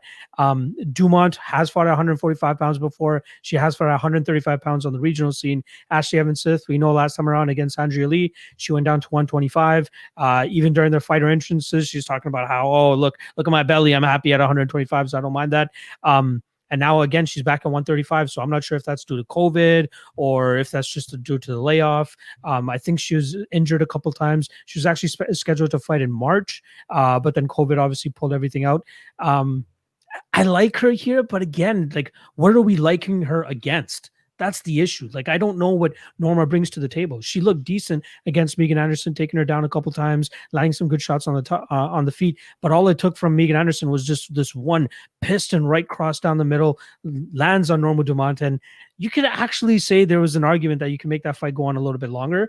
But when you like look at the replay and you look at Dumont's eyes, more often than not, referees are looking for the fighter to keep track of their opponent. Now, Herb Dean talked about this on the Joe Rogan Experience when he's on there one time. That's one of the things that they're looking for is the eye movement of the fighter after they get hit or after they get dropped. If it looks like they got dropped and their eyes are just all over the place, then obviously you got to stop the fight. And that's kind of what it was for Norma Dumont, right? But that doesn't really make me rate Megan Anderson any higher, though, right? Yeah. She hit one shot. That's it. Like, congratulations. Exactly. Ding, ding, ding. You win. But with Norma Dumont, again, there's just not enough on tape. My man Roberto Lopez just hits the nail on the head here. This fight is an absolute pass. If anything, you would put a little bit of a sprinkle on Smith. That's my personal opinion. But again, we just don't know what the hell we're going up against with Norma Dumont. So let's get some more footage out there. Let's extend this 15 minutes. Let's hope that this fight goes 15 minutes. I know a lot of people are hoping it doesn't because they don't want to fall asleep or anything like that. But let's get 15 minutes out of Norma Dumont so we know what the hell we can cap next time around whenever she fights. So the pick's going to be Evan Smith on my end. I do think that it ends up going to a decision, and then her volume is just going to be a little bit too much for Dumont here. So we'll go with Ashlee Evans Smith. Yep. Absolutely. All right, man. I like it. This is going to be a fireball and popcorn fight if I have ever seen one. May not even make it back to the couch after I get up and tell the bell is rung. No, we need to watch Dumont. I want to see what she's got so we can plan for her next fight. And somehow, man, that is how they close the preliminary card. Horrible planning. What? Flip Martin Day with Norma Dumont. Like, why would you ever have this be the anchor for the preliminary card? I think I know why. Have you seen the Derriere on Norma Dumont? Come on, man. This week they're showcasing a little. They absolutely are. Moving on to the main card for UFC Vegas 15. We've got 400 live viewers. What's up, everybody in the chat? Thank you all so much for hanging out with us this evening. We appreciate you. This is my man, Manpreet, the lock of the night, host of his own podcast, joining me to break down these fights here. We are rolling through this card. Next up, we have got, you know what? My fights are out of order here. They have moved things around a little bit, so we're going to skip over that one. I think they're starting the main card off with a welterweight fight. Miguel Baeza taking on Takashi Sato. Maybe the most intriguing fight on the card, in my opinion, at this point. Miguel Baeza, 9-0, undefeated, big-time prospect. Everybody's high on this kid. Taking on Takashi Sato, who's a guy that I, for some God knows why reason, have a soft spot for. I want to see Takashi Sato succeed, and I don't know why I love the guy so much. And maybe he's a little like me. He's a little undervalued, but he's always smiling, and he's always happy to be in there doing his damn thing. So I just got to root for the guy. But Miguel Baeza, fast hands, accurate punches. He always attacks the calf, way more vicious than 90% of fighters out there. He goes after that calf kick. He swings a little bit wide and he drops his hands. This guy might be low-key chinny. He doesn't do well when he gets hit back with power shots, but he does have big power of his own. So he's 9-0 undefeated, knocks out pretty much everybody. Takashi is a big, physically strong dude for the division. He has incredibly accurate punches, but he's a little bit slow. He's got big power, light on his feet. He's got that light on your feet karate sideways stance that I enjoy. He's very patient. He picks those shots carefully, but he really does rely on one big power shot to put his opponents out and win his night here. He got an early win in his last fight over Jason Witt, which actually aged pretty well. Jason Witt came out in his second fight and did the damn thing. So even though Takashi got him on short notice, that looks a much, much better win in hindsight. Everyone thought that Witt might be kind of a bum, but after his second fight, everyone realizes he's legit. So you always love seeing that shine on a win the guy has already got. First thing, man, I really wanted to take the dog shot on Sato. If you're looking for live underdogs on this card, Takashi Sato, a guy that's got some experience under his belt, a guy with big power versus a guy that's got a little bit of a maybe chin issue. That's kind of where I was going. But as I have continued looking at this fight, I've kind of flipped to the other side. Miguel Baeza had a little bit of trouble with Mike Brown in his last fight, but Brown is really quick, man. He hits hard. That guy is deadly on the feet. And Brown put together a combination that got to Baeza, and that's what rocked him. I don't know if Takashi Sato has Ngannou-esque power where that one shot is going to be enough to put Baeza out. And if it's not, then Baeza's going to end up picking him apart, maybe finish him late or finish a decision. How do you chop this one up, man? Man, I think you hit the nail on the head there too. I'm kind of surprised that the line is coming down as much as it is. We currently got Baeza around -155. If I'm not mistaken, he was open -225. I think a lot of people are reading into the fact that Baeza got hurt by Matt Brown a little bit too much. If you want to say the same thing, so exactly. Brady beat me to the punch right there. Sorry, I'll stop. I'll wait till you do your breakdown. Brady, I was just about to say that too. Damn I'm just it. kidding. Don't get out of the chat. We love you. Hang out, buddy. No. I was going to say the exact same thing. Like Sato got hurt by Ben Saunders too. Let's not forget about that. I mean, just because a guy got hurt doesn't mean that they're absolutely chinny or anything like that. The last thing to go in any fighter is power. We all know this. We all know the last thing to go is power. Matt Brown just has this weird aggressive style where he's able to put punches together, throw combinations together, and he still has power on them. And that's exactly what rocked Baeza. Now, if you want to give Baeza some credit here, not only did he get rocked in that round, he ends up going there and rocking Matt Brown in the same round. Yep. So he still had his facilities there. He gave it right back. Exactly. And then he goes out there and finishes him early in that second round. But man, Baeza is one of my favorite fighters to watch right now, just because of how he utilizes that calf kick. One of the best by far. Mm-hmm. He disguises it very well. And even when he throws it naked, he's still able to land it pretty easily. Now, I think the stance that Takashi Sato has with his karate style, with that wide base that he has, I think it kind of leaves the leg out there prime for chopping. Yeah, I mean, you can say what you want about him being a little bit easier and quicker to come in and out of distance with that sideways style that he has, but Baeza does such a good job of kind of hiding those kicks that I'm sure that he'll get to the leg eventually. All he needs is like 5 or 6 solid calf kicks to really take that spring out of Takashi Sato. Dude. And I think that power that Sato has is going to heavily diminish by the time he, is finally able to land maybe one good shot. And you hit the nail on the head in terms of Brown hit him with a beautiful combination. We don't see many combinations out of Takashi Sato. He's more of a one and doneer type of guy, trying to land on the chin, trying to get you to go down. So I think people are seeing him drop Jason Witt. And exactly, shout out Warrior Bet MMA. Who doesn't love that? I love that guy. Up, man? He was just hanging out with me the other night. But I love Baeza here. I absolutely love Baeza here. I think his calf kicks are just amazing. The way he uses it with his frame, with his boxing, and covers it up with his punches, absolutely crisp mint. And I think people would be way higher on Miguel Baeza in this spot if he didn't get hurt by Matt Brown in that one spot. I think people are reading way too much into that. I'm all over Miguel Baeza here, but I'm just going to sit back and wait for this public money to come in on Takashi Sato. Let them hit that plus money, and maybe we can get some -135, -140 Baeza. But I'm ready to pull the trigger right now. But I'm doing my best to sit back. And I'm taking Baeza as soon as I see a line that I want to shoot on. I was hoping that you were going to wrap up your spiel before you got to that, because that's exactly what I was going to say, man. This seems like the public underdog of the week. Now, those of you who are sports bettors, you know that the public underdog just doesn't do that well. We've got 400 live viewers, so listen to me here for a second. Everybody is going to bet Sato. He opened up at plus 180. He's already down to plus 150. It's a one-sided landslide of money coming in here because he looked so damn good in his last fight. That's all anybody remembers is the Jason Witt knockout. And then they look up Jason Witt and they go, oh, who's that guy? Oh, shit, he looked really good in his last fight. That's all anybody's going to do.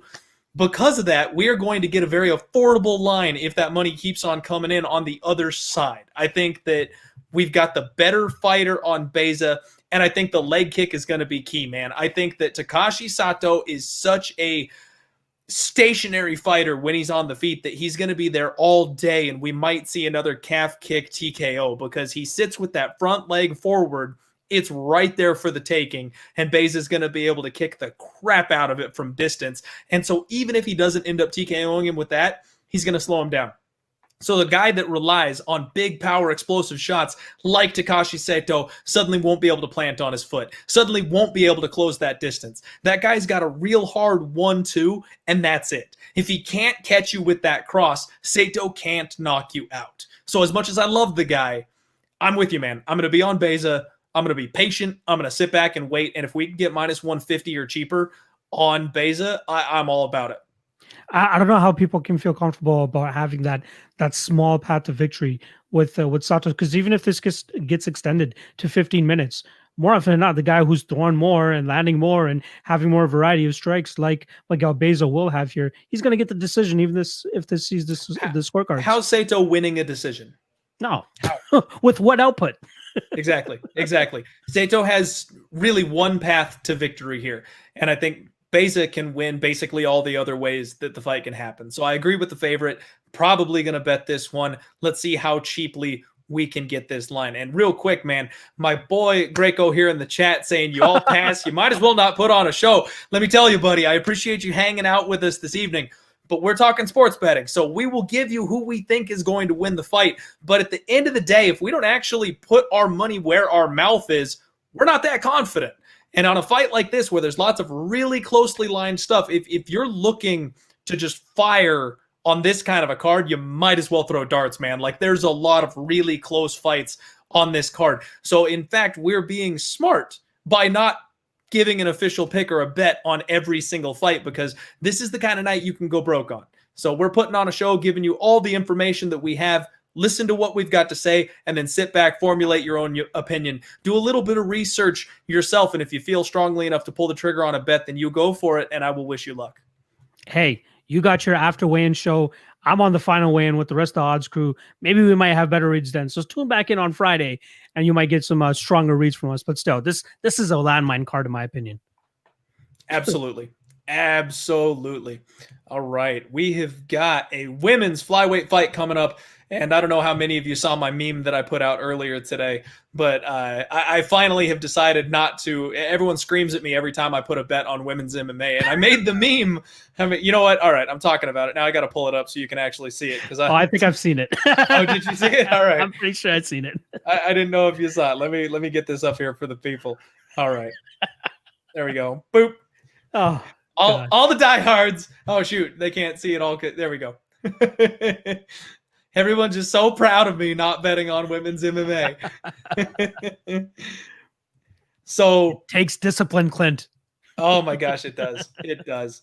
And now I'm just like screwing up my settings here. So what I've got is, man, if there was one fight on this entire damn card that just leapt off the page at me, it's this one. And that sounds awful with this card. Let me explain. Gina Mazany, 6-4, damn near a 500 fighter, is taking on Rachael Ostovich, who is 4-5, legitimate losing record as a professional fighter. A woman who very easily could retire from the sport of MMA and be an Instagram model and make plenty of money doing her job over there. So we've got two potentially non-UFC caliber women who are coming in here to fight for our enjoyment this weekend. Gina, 1-4 in the UFC, got cut, got one regional win over a nobody, essentially, and then basically got pulled in to lose to somebody else so they could hype up another prospect. She is dropping to 125. She's been fighting at 135 for the majority of her career. She's dropping down to 125. for the first time. She's going to have a 6-inch reach advantage. She's physically strong. If you look at her on Instagram, she is in very good shape for this fight. She's married to Tim Elliott, and now she's training under James Krause, who has become one of my favorite coaches in MMA. The dude's brain just works. Ostovich is coming off of a year-long layoff. She has her only win in the UFC against a 3-3 opponent who hasn't fought since they fought in 2017. She's primarily a grappler. She's pretty slick on the ground with her transition game. I will give her that. And she does have some good trip takedowns. But her best win is Paige Van Zandt, who is now bare knuckle boxing. She's got heavy top control. She does flow when she's in top position on the mat. But honestly, man, I don't see how she takes Gina Mazany down.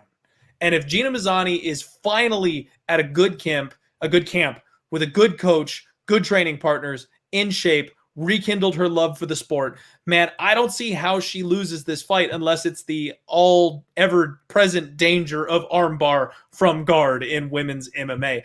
I think that Gina Mazany should win this fight, and it took every ounce of power I had not to jump on the opener. I'm a little sad I didn't, because she opened up at about minus 135, and now she's down to about minus 160. So as the line gets wider, I am less and less tempted to bet it, but I think Gina Mazany is actually going to pull off the win here. I have to agree with you there, but I have no ounce of fiber in my body that makes me want to put money on this fight. Hell to the no. Like Mazany, it is a pro that she's going over there working at Glory MMA with James Krause and them. Just like you, I believe that James Krause is one of the best coaches. Him and Saif Sayoud from Fortis MMA, probably my top two coaches to listen to and see in the corners of some of the fighters I'm backing. But yeah, Rachael Ostovich, she hasn't fought, I believe, since that Paige Van Zandt fight. So it's closing in on 2 years since we've seen her in the cage. Hyping up IG as much as she is with her booty. She's doing great over there. Maybe she should stick over there. But her jiu-jitsu looks interesting. It looks like she scrambles well, like you were saying. Takes the back very well. Gina Mazany, I'm not sure if I can just trust her to control the fight on the feet, even if she goes for takedowns herself, to stay out of those scramble situations that Rachael Ostovich might be able to kind of induce. But man, this is a tough fight, and I felt much like if I were to give any advice to anybody, I felt much more comfortable betting at this fight in Gina Mazany's favor when it was at evens, not at minus 150. And I'm not going to go out there and convince anybody to go out there and bet Rachael Ostovich at plus 130 either, because who knows? She could, if this does end up in the grappling realm somehow, I think she could do something. She could pull off some sort of submission, pull off a reversal, maybe bank a round or two just off of that alone. But you got to think by Gina Mazany staying more active, training at the better camp, probably has the better tools overall. She might be the better fighter here. And one thing I do want to note for Gina Mazany, so she had that 2-fight losing streak right before she got let go by the UFC. Lena Landsberg and Macy Kiason, not too bad of losses. Then she fights a girl named Valerie Barney, who was 43 at the time and had not fought for 9 years before taking that fight against Gina Mazany. So Gina Mazany goes out there, beats an old hag, and comes back to the UFC because the UFC needs more fighters to fill out their cards, and then she gets absolutely crushed by Julia Villa.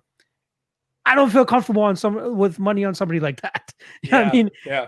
But then again, I don't feel comfortable with my money on Rachael Ostovich either. But my pick here, because people are here for the picks, my pick is going to be Gina Mazany. But absolutely, keep your money away from this fight. If you want to stay sane, keep your money away. The one thing that I can say, and like I said, I'm gonna pass because of how wide this line has gotten. If I could get Gina Mazany at even money, that's probably the way to go. It's gotten way too wide. You just don't trust women's MMA unless they're actual, talented, skilled MMA fighters. And maybe Gina shows up on Saturday and shows us that she has finally turned a corner and gotten to a new level. But we got to see it. We can't trust her to make that off-season, switch because she's never done it before. The one thing that I might take a flyer on is the under 2.5. They've got this thing set at plus 180. And with the way Ostovich is capable of submitting people, like you said, if this thing hits the ground, Ostovich is fully capable of snapping an arm off here. And Gina Mazany, if she has turned that corner, if she has made the adjustments that she needs to, she could win this thing via TKO. We have seen Ostovich get submitted by lower level competition before. She could finish herself. There's a couple of ways that this fight could actually end up getting finished before the final bell. I don't necessarily think it's going to be a grind fest. And neither of these women have shown me that dig deep trustworthiness that they're going to be able to hang in there when it gets turned on them or something. Under 2.5 might be something I'd throw a couple shekels on. I like your style of chasing that plus money at times, but I'm not. I can't do it. I can't do it. Like certain times when you place a bet on a fighter or a total, and you have those butterflies when they step into the cage. I don't know what I would have if I had put money on this fight, because I don't even want to find out. I'm staying away from this, but my personal pick would be Mazany via decision, but plus 185 is hella intriguing for sure. Yep. All right. Well, like I said, more than likely just a pass. I'm trying to sniff out some alternative options here. Let's move along. Let's leave this fight in the dust where it belongs. And we will talk about the big boys. All right. We've got a heavyweight fight here. Josh Parisian, 13-3, taking on Parker Porter, who is 10-6. Now, Josh Parisian is a two-time Dana White Contender Series alumni, won both of those, big lumbering heavyweight. Really unorthodox striking. This man throws way too many spinning attacks. That's all he did in his last couple of fights, is just spinning back fist, spinning heel kick. Like, that's all this guy did. And honestly, I don't think he's got that much power, man. If you go back through, first off, his non-contender series opponents, he's got terrible opposition that he's fought. Just really, really bad, poor competition. And all of those guys got like standing TKO'd, or like there was a time where he was fully mounted on a guy, ground and pounding him, and had to like look at the referee to stop the fight because the guy wasn't hurt. The guy was just like covering up and taking the shots, so the referee didn't stop it until kind of pushed into stopping it because it became apparent he just wasn't going to get out of the position. I'm not sold on Parisian's power, and I think he's got a very, very questionable level of competition. But let me go ahead and asterisk that. He's been working very hard on his strength and conditioning. If you check out his online stuff, he's been working really hard on that. And his striking appears to be improving. I saw a video of him hitting submits the other day, and he is getting less wild and more, I don't want to say normal, but he's throwing some actual combinations. He's setting up some punches, that kind of thing, the kind of leaps that you would expect from a guy who's made it to the upper tier. So I'm a little scared that he may turn the corner here and this be the fight that he actually shows up the way that he should. Parker Porter, on the flip side of this thing, surprisingly athletic. This is a short, squat, wide man, Butterbean-esque, who comes in at the very tip top of the scales, even though he's 6 foot flat. He was 290 pounds in his fight with Zhalgas and had to cut weight for the first time in his life before that fight. Had to get 20 pounds off before his short notice fight against the great Chris Zhalgas. He's a guy that likes to grind up against the fence. He's got a really strong counter right hand. He hits those leg kicks. He's got a nice jab. Believe it or not, I like some of the skill set that I see from Parker Porter. And I'm trying really hard not to call this guy Parker Porker, because that was the slip of the tongue last time that everybody loved so much. And so he's finally got a full camp here for this fight, and he's been training with William Knight, who's another guy from the Contender Series that I'm a huge fan of, really solid young prospect there. So he's in a good place here. I've got that rule of, well, not a rule, but when you have middle of the road heavyweights and you kind of can't choose between them, man, if I was sitting up 15 units on the year right now, I'd be betting Porker. I would absolutely throw a dart at Parker Porter because he's a plus 187 underdog. Another recency situation where he looked really bad in his last fight, but he lost to a very good opponent. And he's got a lot of tools that I actually really like. Whereas Josh Parisian, I feel like he might be a little overhyped. He's got some upside. This kid could absolutely show up and look awesome. But when you get these types of heavyweights that can end a fight with one shot, that dog money is really something that variance I actually like to steer into in this kind of a position. I'm just not in a position to do so this particular week. So I don't want to parlay a guy like Josh Parisian. I don't want to roll the dice and gamble on a guy like Parker Porter. But I do think that this line should be a lot closer. What are you thinking on this one? So you got Parker Porter I'm hoping that he turns into a park reporter after he gets done with his MMA career. But I do agree with you. I think the line is a little bit too wide here. Minus 230 on Parisian seems a little crazy. And I think people are getting a little too gaga regarding his Contender Series fight where he got to finish there. Now, if we look through his tape, it seems like he has a hard time dealing with guys that come with the grapple heavy game plan. Mm-hmm. And I'm not counting it out that Parker potentially goes that route. Like, yeah, the guy's a little bit older now, and he doesn't have as many fights as you would think he did, considering he started his pro career as early as he did all the way up until now. But I could see him adding that wrinkle to his game where he potentially just pushes Parisian up against the cage, and that's where we've seen Parisian have those issues. Pretty much almost every fight that I've seen of Parisian, he's always down and then comes back and gets the victory. Like he got clipped early by that Mutunga guy in Aries, and then he comes back and finishes him. The Tony Lopez fight, that was actually a fight that he lost, but got absolutely big brothered by the OG Tony Lopez in that fight. And even the Contender Series fight, if I'm not mistaken, that was a fight where he was down a little bit. Chad Johnson had some success there. Or sorry, it was the Marcus Molding fight. So this guy was 8-10. In that fight, the guy had massive success trying to take him down, got him down, did some good shit, did some good work on top, and then for some goddamn reason, he goes out there and throws a flying knee, gets hit right in the chest, gets dropped, and we see Parisian go out there and get the TKO finish. But I'm not sold on Parisian at minus 230. He's wild, wacky. He likes to throw his spinning stuff. That's the type of striker that he is. But I don't see the power like you're saying. I don't really see that one punch knockout type of power that I would want from a heavyweight at minus 230, especially if that's the route that people are thinking that he's going to win by, is by finish, is by knockout. And if I'm not mistaken, the over under is set at 1.5. Yes, it is over 1.5 plus 125. Not that bad of a spot. Not that bad of a spot considering that Parker, I didn't know it was a plus money. Yeah. Yeah. So even considering that Parker isn't really like a go out there and smash him type of guy, and even Parisian takes a little bit to get going, 7.5 minutes isn't that bad. So plus 125 is not a bad spot for this fight.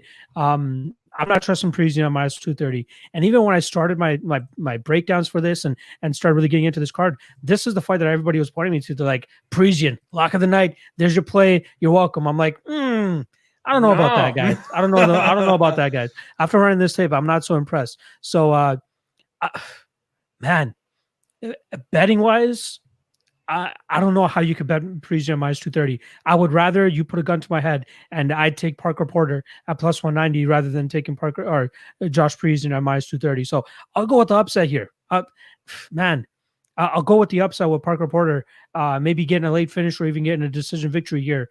But Parisian is not impressive on tape. He's really not. And that's, man, I'm glad to hear you back me up on that one. I know we can disagree a lot on these types of spots, but on this one, I'm very glad to hear that you're kind of seeing this one the same way as I am. And, even though he's a little bit older, Parker, he had a disqualification win in 2018 for punches to the back of the head.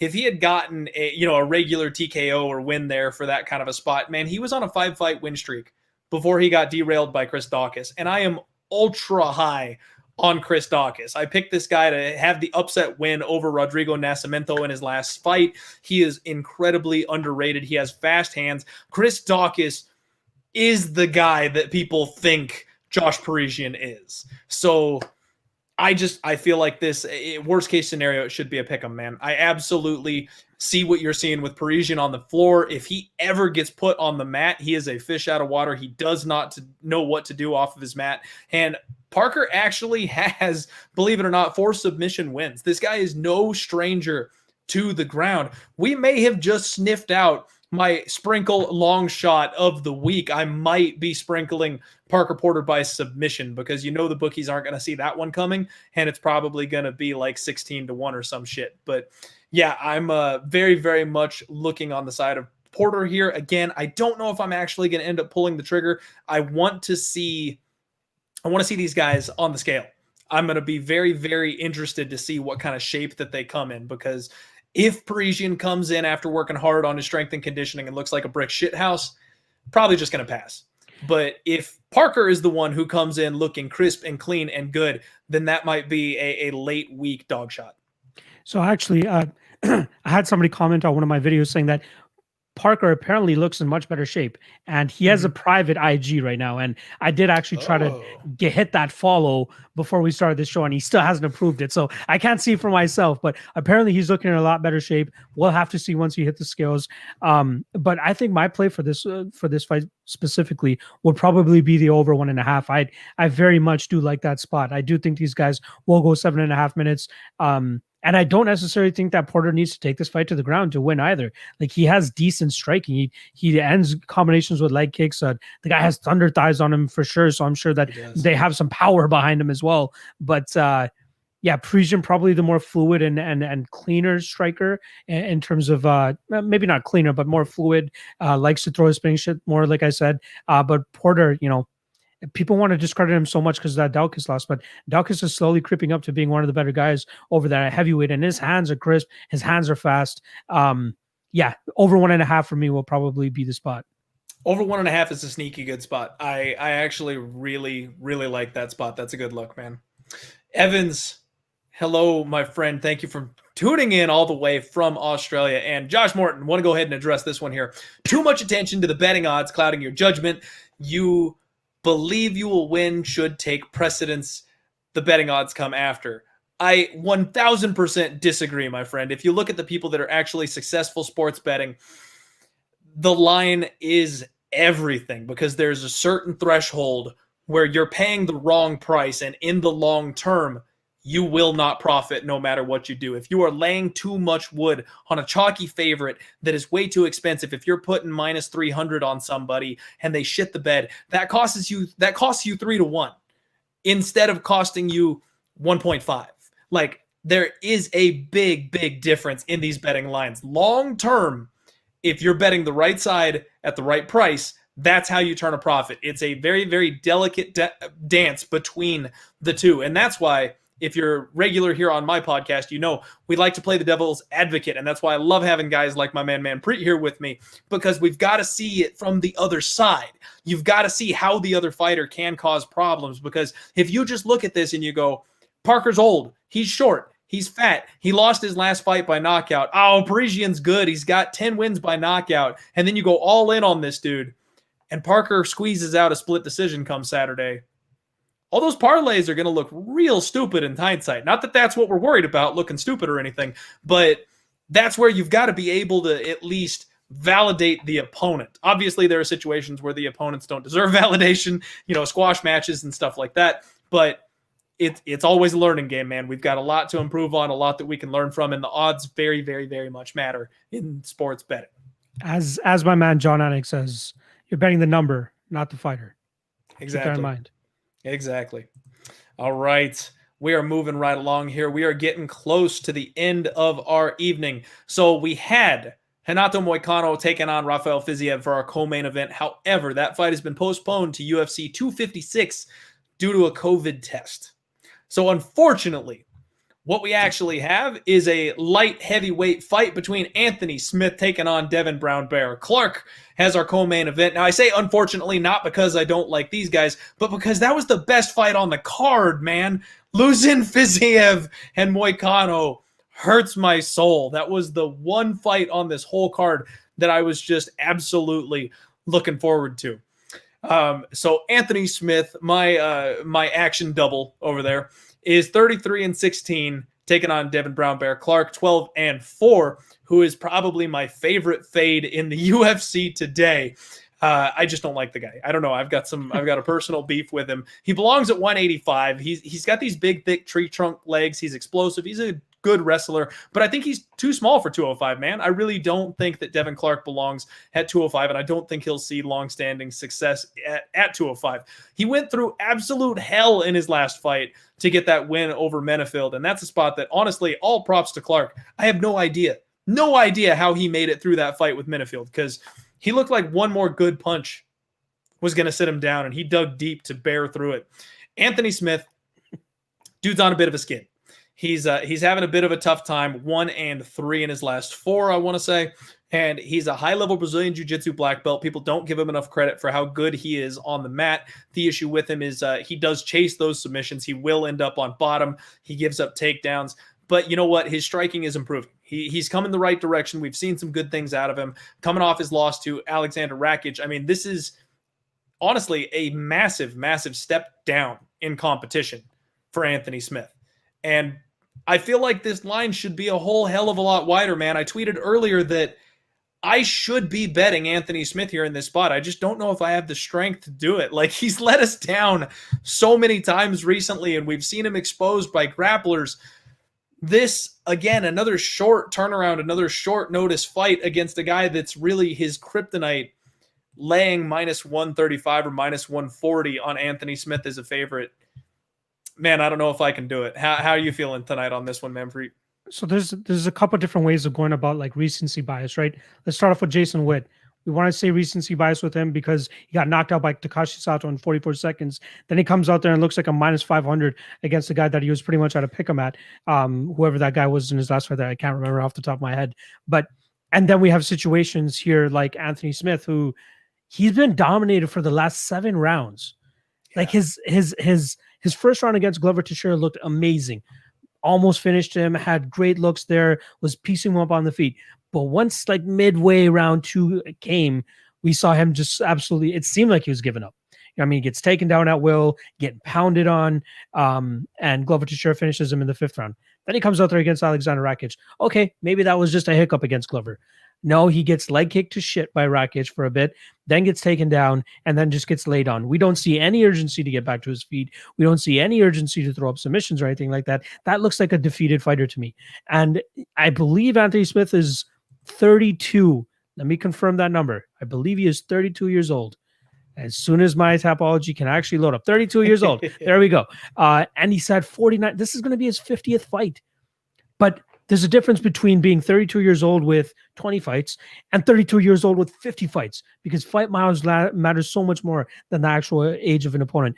Just ask Shogun Hua. Just ask these other guys that have not had as many fights as Anthony Smith, but are showing the wear and tear just later into their career. But with Anthony Smith here, I'm not willing to part ways with my money for a guy that looks like he doesn't want to fight.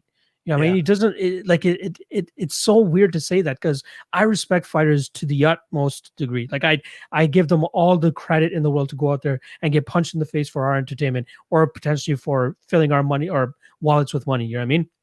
But here, I find no reason to bet Anthony Smith, given his body language in his last couple of fights. We know Devin Clark will be able to complete takedowns. We know he'll be able to get him down. I believe, we're led to believe that Anthony Smith actually has an amazing guard and has great submissions off of his back. But where was any of that in his last couple of fights? We haven't seen any of that. You know what I mean? So that is a definite, that's a huge red flag for me. Now, the fact that the money is coming back in on Anthony Smith and we're possibly going to get a better line on Devin Clark here is getting me a little bit more intrigued on Devin Clark. I'm not going to lie. When I broke this fight down for my Patreon people over a couple of days ago, actually, I'm like, I wouldn't touch this fight with a 10-foot pole at evens. But if we're starting to get plus money on Devin Clark, who in my opinion should be favored in this fight, given how they've looked as of late and given the advantages that Devin Clark has in the wrestling and grappling department, I got to go with Devin Clark. You know what I mean? It may not look the greatest on the feet. So if Anthony Smith is able to keep this on the feet and he even has 50% of his confidence left, he could absolutely go out there and starch Devin Clark and probably knock him out.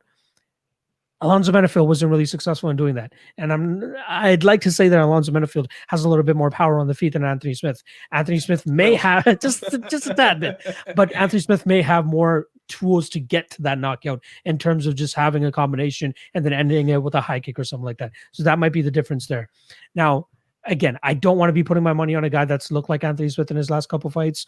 Say what you want about him, his legs getting kicked to shit by Alexander Rakic, and that's why he wasn't able to. But your legs don't really come into play when you're on your back. So where's the work off the back, right? No work off the back. So I think that Devin Clark could actually lay and pray his way to a 15-minute decision here. And that's the way that I'm going to go. I don't think that Clark finishes him. I don't think that's, the only finish I see is if Smith goes out there and knocks him out in the first round.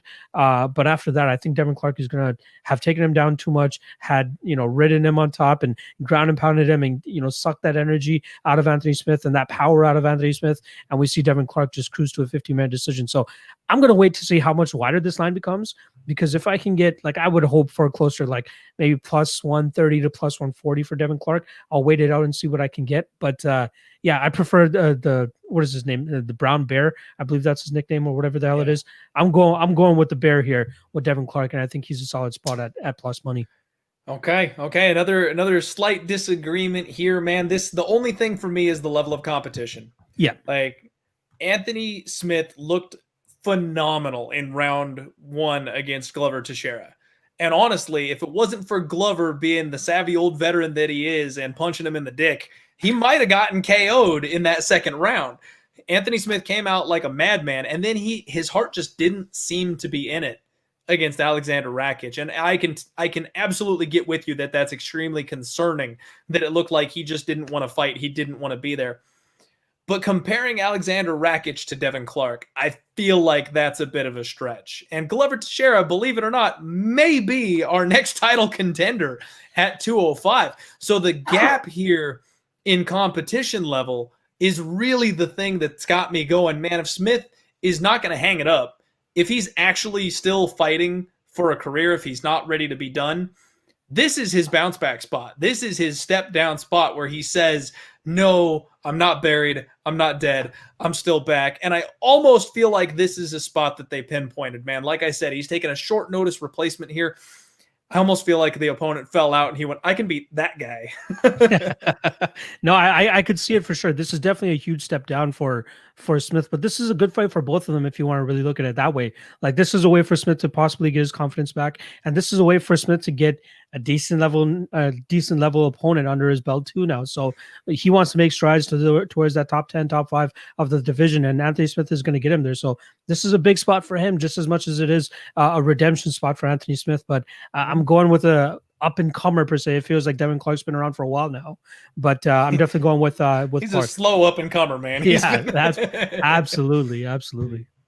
All right. So the thing I'm thinking on this one is I might take a flyer on Anthony Smith by submission. That's been kind of the Achilles heel a little bit for Devin Clark. You know, he got submitted by Ryan Spann not so long ago. He's always looking for the ground game. Anthony Smith will oblige him in said ground game. And I think he's just miles ahead of where Devin Clark is on the mat. So I do think this fight ends up on the ground, whether Anthony Smith ends up, laying in the fetal position and letting it go to decision or snatches up a neck at some point. I really think that's the big question. So I don't know if I'm actually going to bet it. Again, just another fight with way too many questions, untrustworthy fighters, in my opinion, on both sides of the line.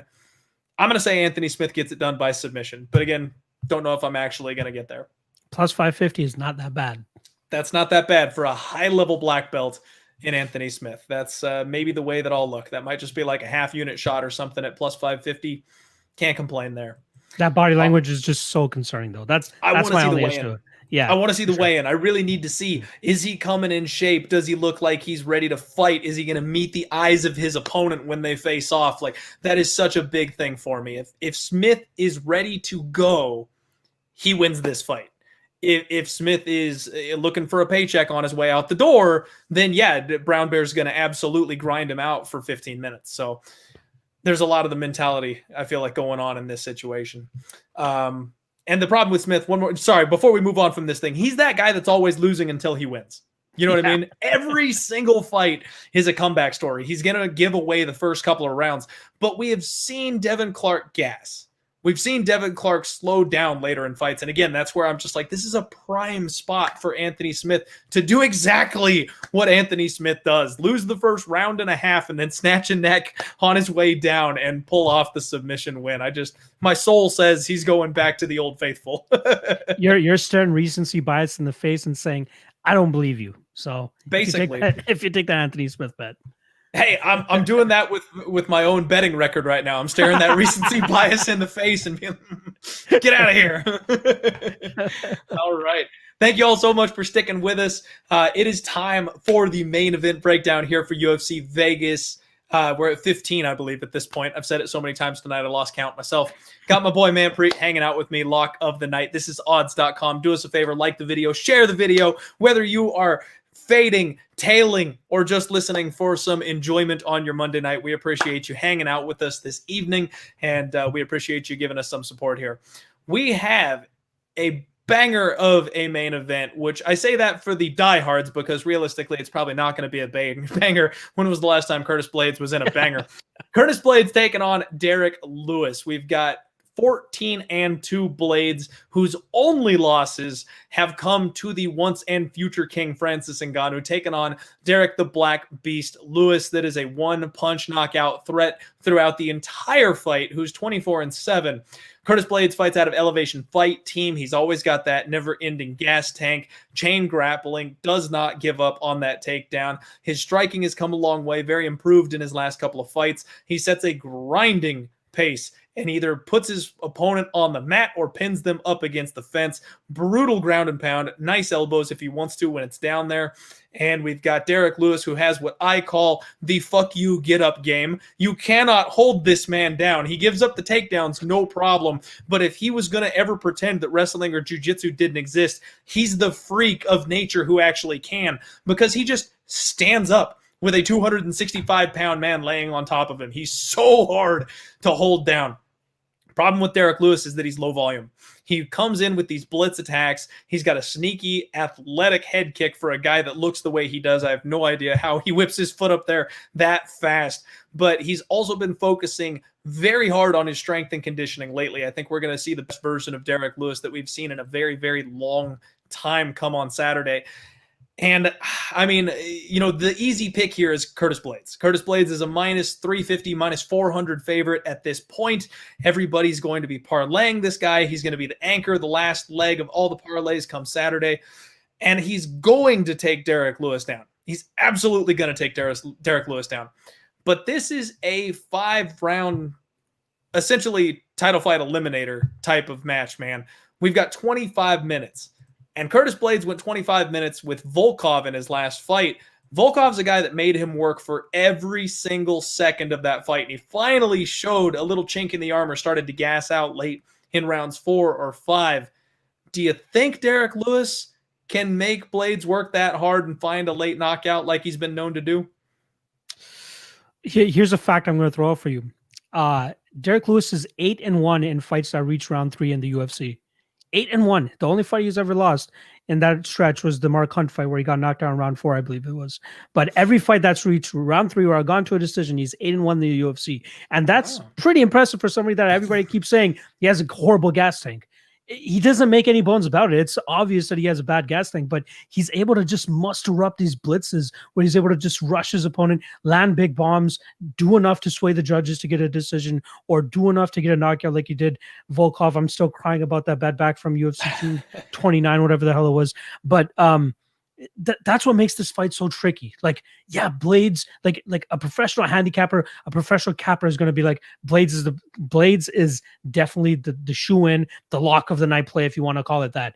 But man, Derrick Lewis makes it so hard to bet against him, especially at such heavy odds. Like, yeah, Blaydes should take him down. Blaydes should absolutely dominate him. Blaydes probably outputs him on the feet too. That's another advantage that he has here. But like you said, Blaydes has only been knocked out by Francis Ngannou.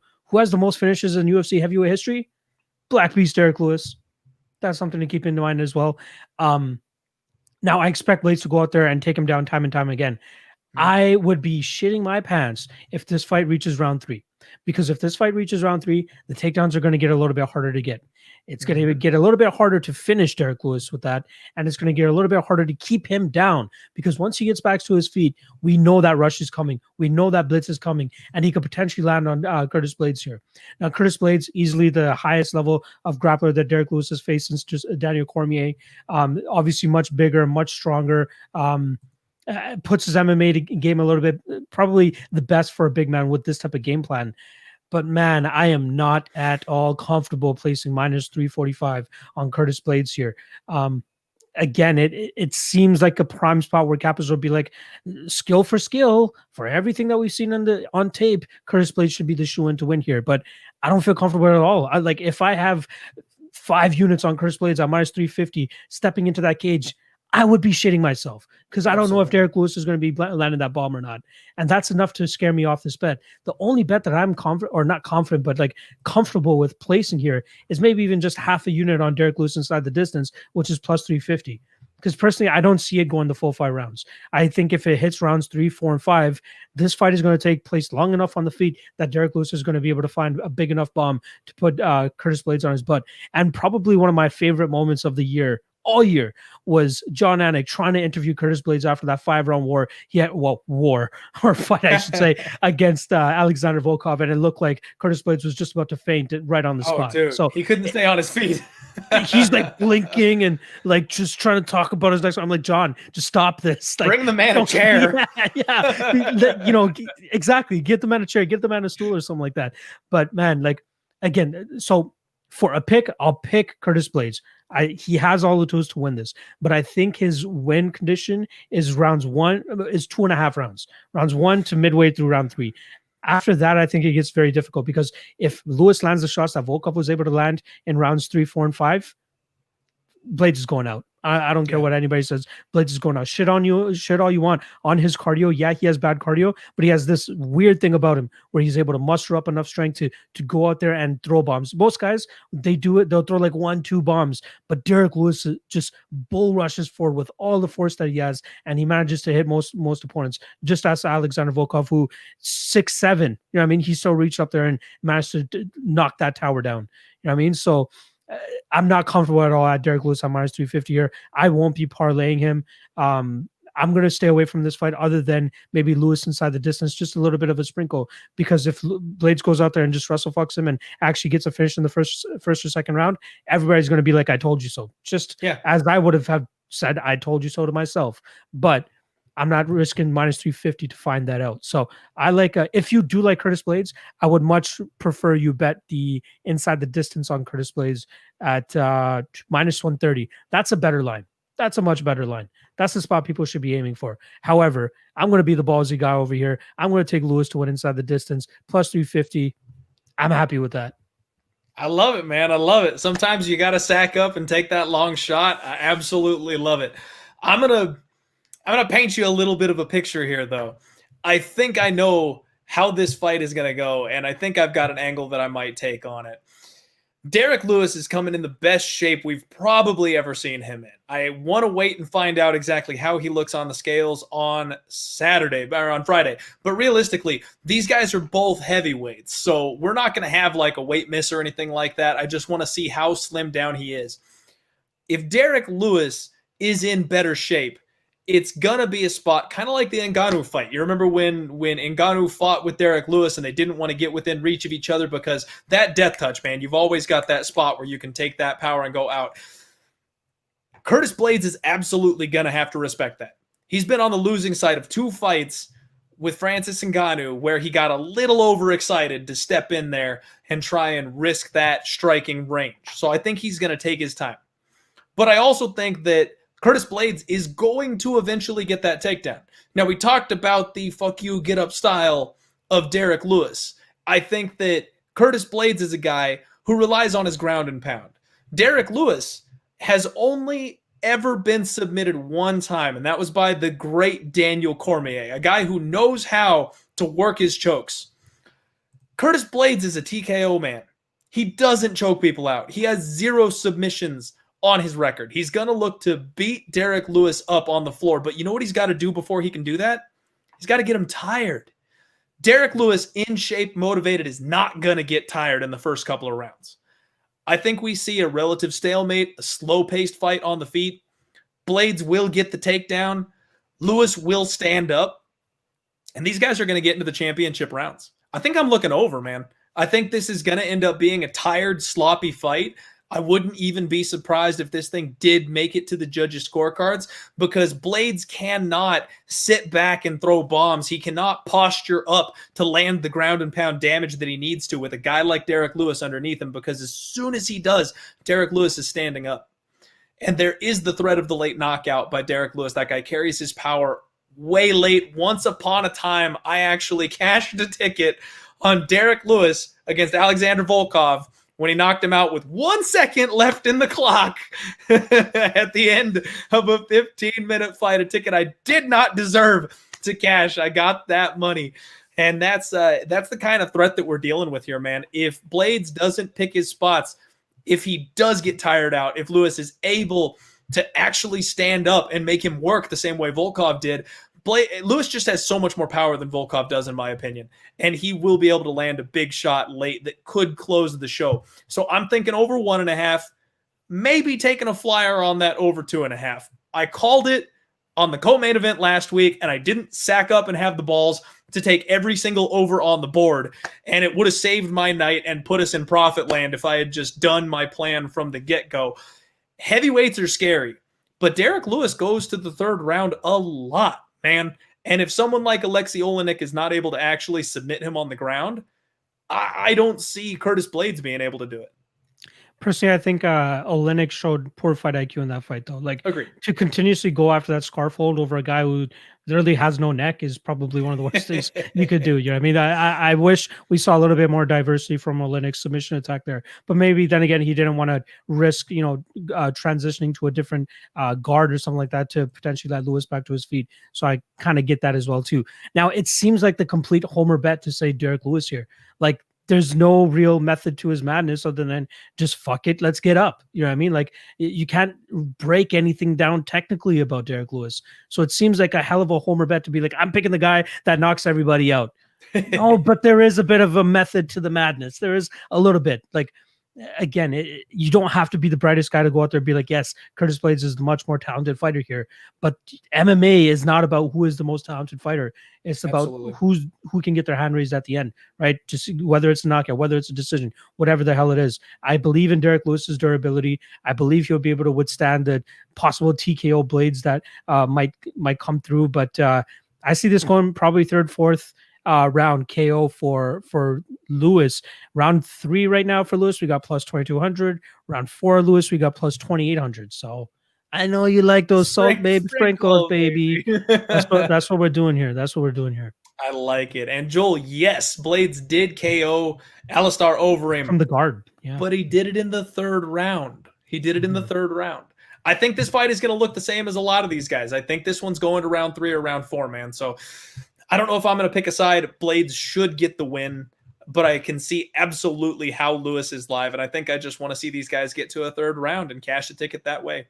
Maybe an easy way for me to not pick a side. Dude, I'm telling you, it seems like now that we've gone through the entire card, we're going to have a low volume of bets this weekend. It just confirmed that for us. It's going to be a fireball heavy weekend for me because there's just not going to be that much I'm sweating as far as betting tickets goes. But we've got a lot of week left. We got a lot of other people out there who know what they're doing that are going to break these fights down. Maybe somebody can talk me into something. As always, give me a follow over on Twitter at Diehard MMA Pod. When I make my first move on this card, I will be tweeting it out. That's where you'll find out where I'm actually confident enough to put my money where my mouth is. My man, Manpreet, thank you for joining me on the show this evening. I appreciate you and your time. The floor is yours, my friend. If you want to go ahead and give any shout outs or let the people know where they can find you, you go right after it. For sure. On Twitter at MMA LOTN, on YouTube at MMA LOTN. I'll be dropping the MMA Lawcast episode for this week this evening. So just wait a couple hours. It's going to come out. It's going to drop tonight. So you guys can check that podcast out. And also on Friday, as always, I'm joining the odds crew. Me, Just Bleed, Clint Saftik. Did I really just say Clint Saftik? Cody Saftik and our guy MMA Prediction Guru. We always do Friday nights, 9 p.m. Eastern for everybody. Get our final weigh-in thoughts. I know Clint has his video that he does. We do our live stream. We try to, interact with fans and all that type of stuff. Yeah, exactly. Clint's usually in the chat as well. It's always a fun time. We get close to 700 viewers, which is absolutely insane on a Friday night. On a Friday night, what are you hooligans doing? But whatever. I'm happy to have you guys in the chat. But yeah, catch me on Fridays and then Saturdays as well. I do my own 1 p.m. Eastern fight day live stream as well, something I started on my channel. Just get our last final thoughts out. A couple hours away from the fights. Let's get our thoughts out. It's all about the viewers. Drop a question, drop a comment, drop a concern. I'm answering everything for 1 hour at 1 p.m. Eastern on fight day. So make sure you guys catch me there. But next, again, you guys can catch me on Friday, 9 p.m. Eastern with the Odds crew. There we go. Odds.com bringing the best sports betting content on the net to you today. Make sure you give us a subscribe, hit the like button, and check out odds.com for the best betting content.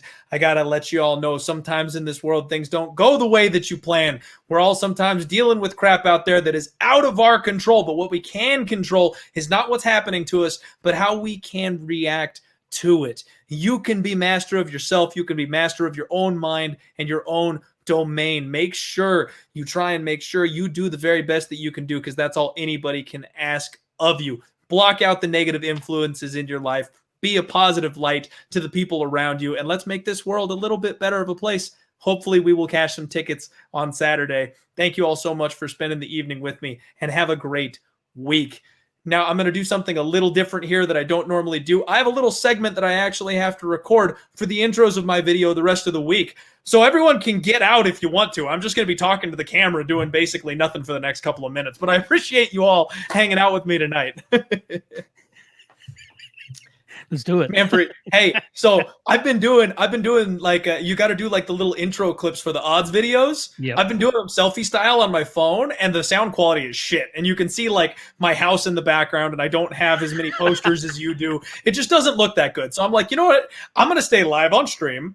I'm going to do my video here, and then they can just chop it off the end of the show and call it a day. There you go. You need me out of here, or you can do this solo? I'll kick you out because I need the full background. Otherwise, you're going to be in all my intro videos. You can just smile and look good if you want to. Sounds good. Sounds good. Thank you for joining me, man. It was a hell of a good time. I'll catch you on Twitter. No worries. Take it easy, brother. Have a good one, man. All right. This is where the cut's happening, folks. So if you're with me, you're a real degenerate, or you just forgot to click the leave button if you're going to watch this one. You ready for this? Thank you very much for watching this video. This video was filmed live on YouTube, and it's exclusively going to be replayed over on odds.com. Click the link below to head on over to odds.com and check out the full video where we break down UFC Vegas 15 with my boy Manpreet, lock of the night. We'll see you there. You guys are getting a behind the curtains peek here at the kind of shit I have to do for my day job. All right, I'm going to do one more take. All right, are we good for this? Thanks for watching the video. My name's Clint from the Diehard MMA Podcast, and you can catch the replay of this entire video over on odds.com. Click the link below to go check it out, and let's make some cash. There we go. There we go. All right, I'm done. It's good. You degenerates. We've got 290 people in the chat. I see you all laughing at me. I know. Go watch football. Go get something to eat and watch some damn football. Good luck on all your action this week, everybody. You have a good one. Hit me up on Twitter if you've got any questions. And hey, just be good. Be good. Let's roll.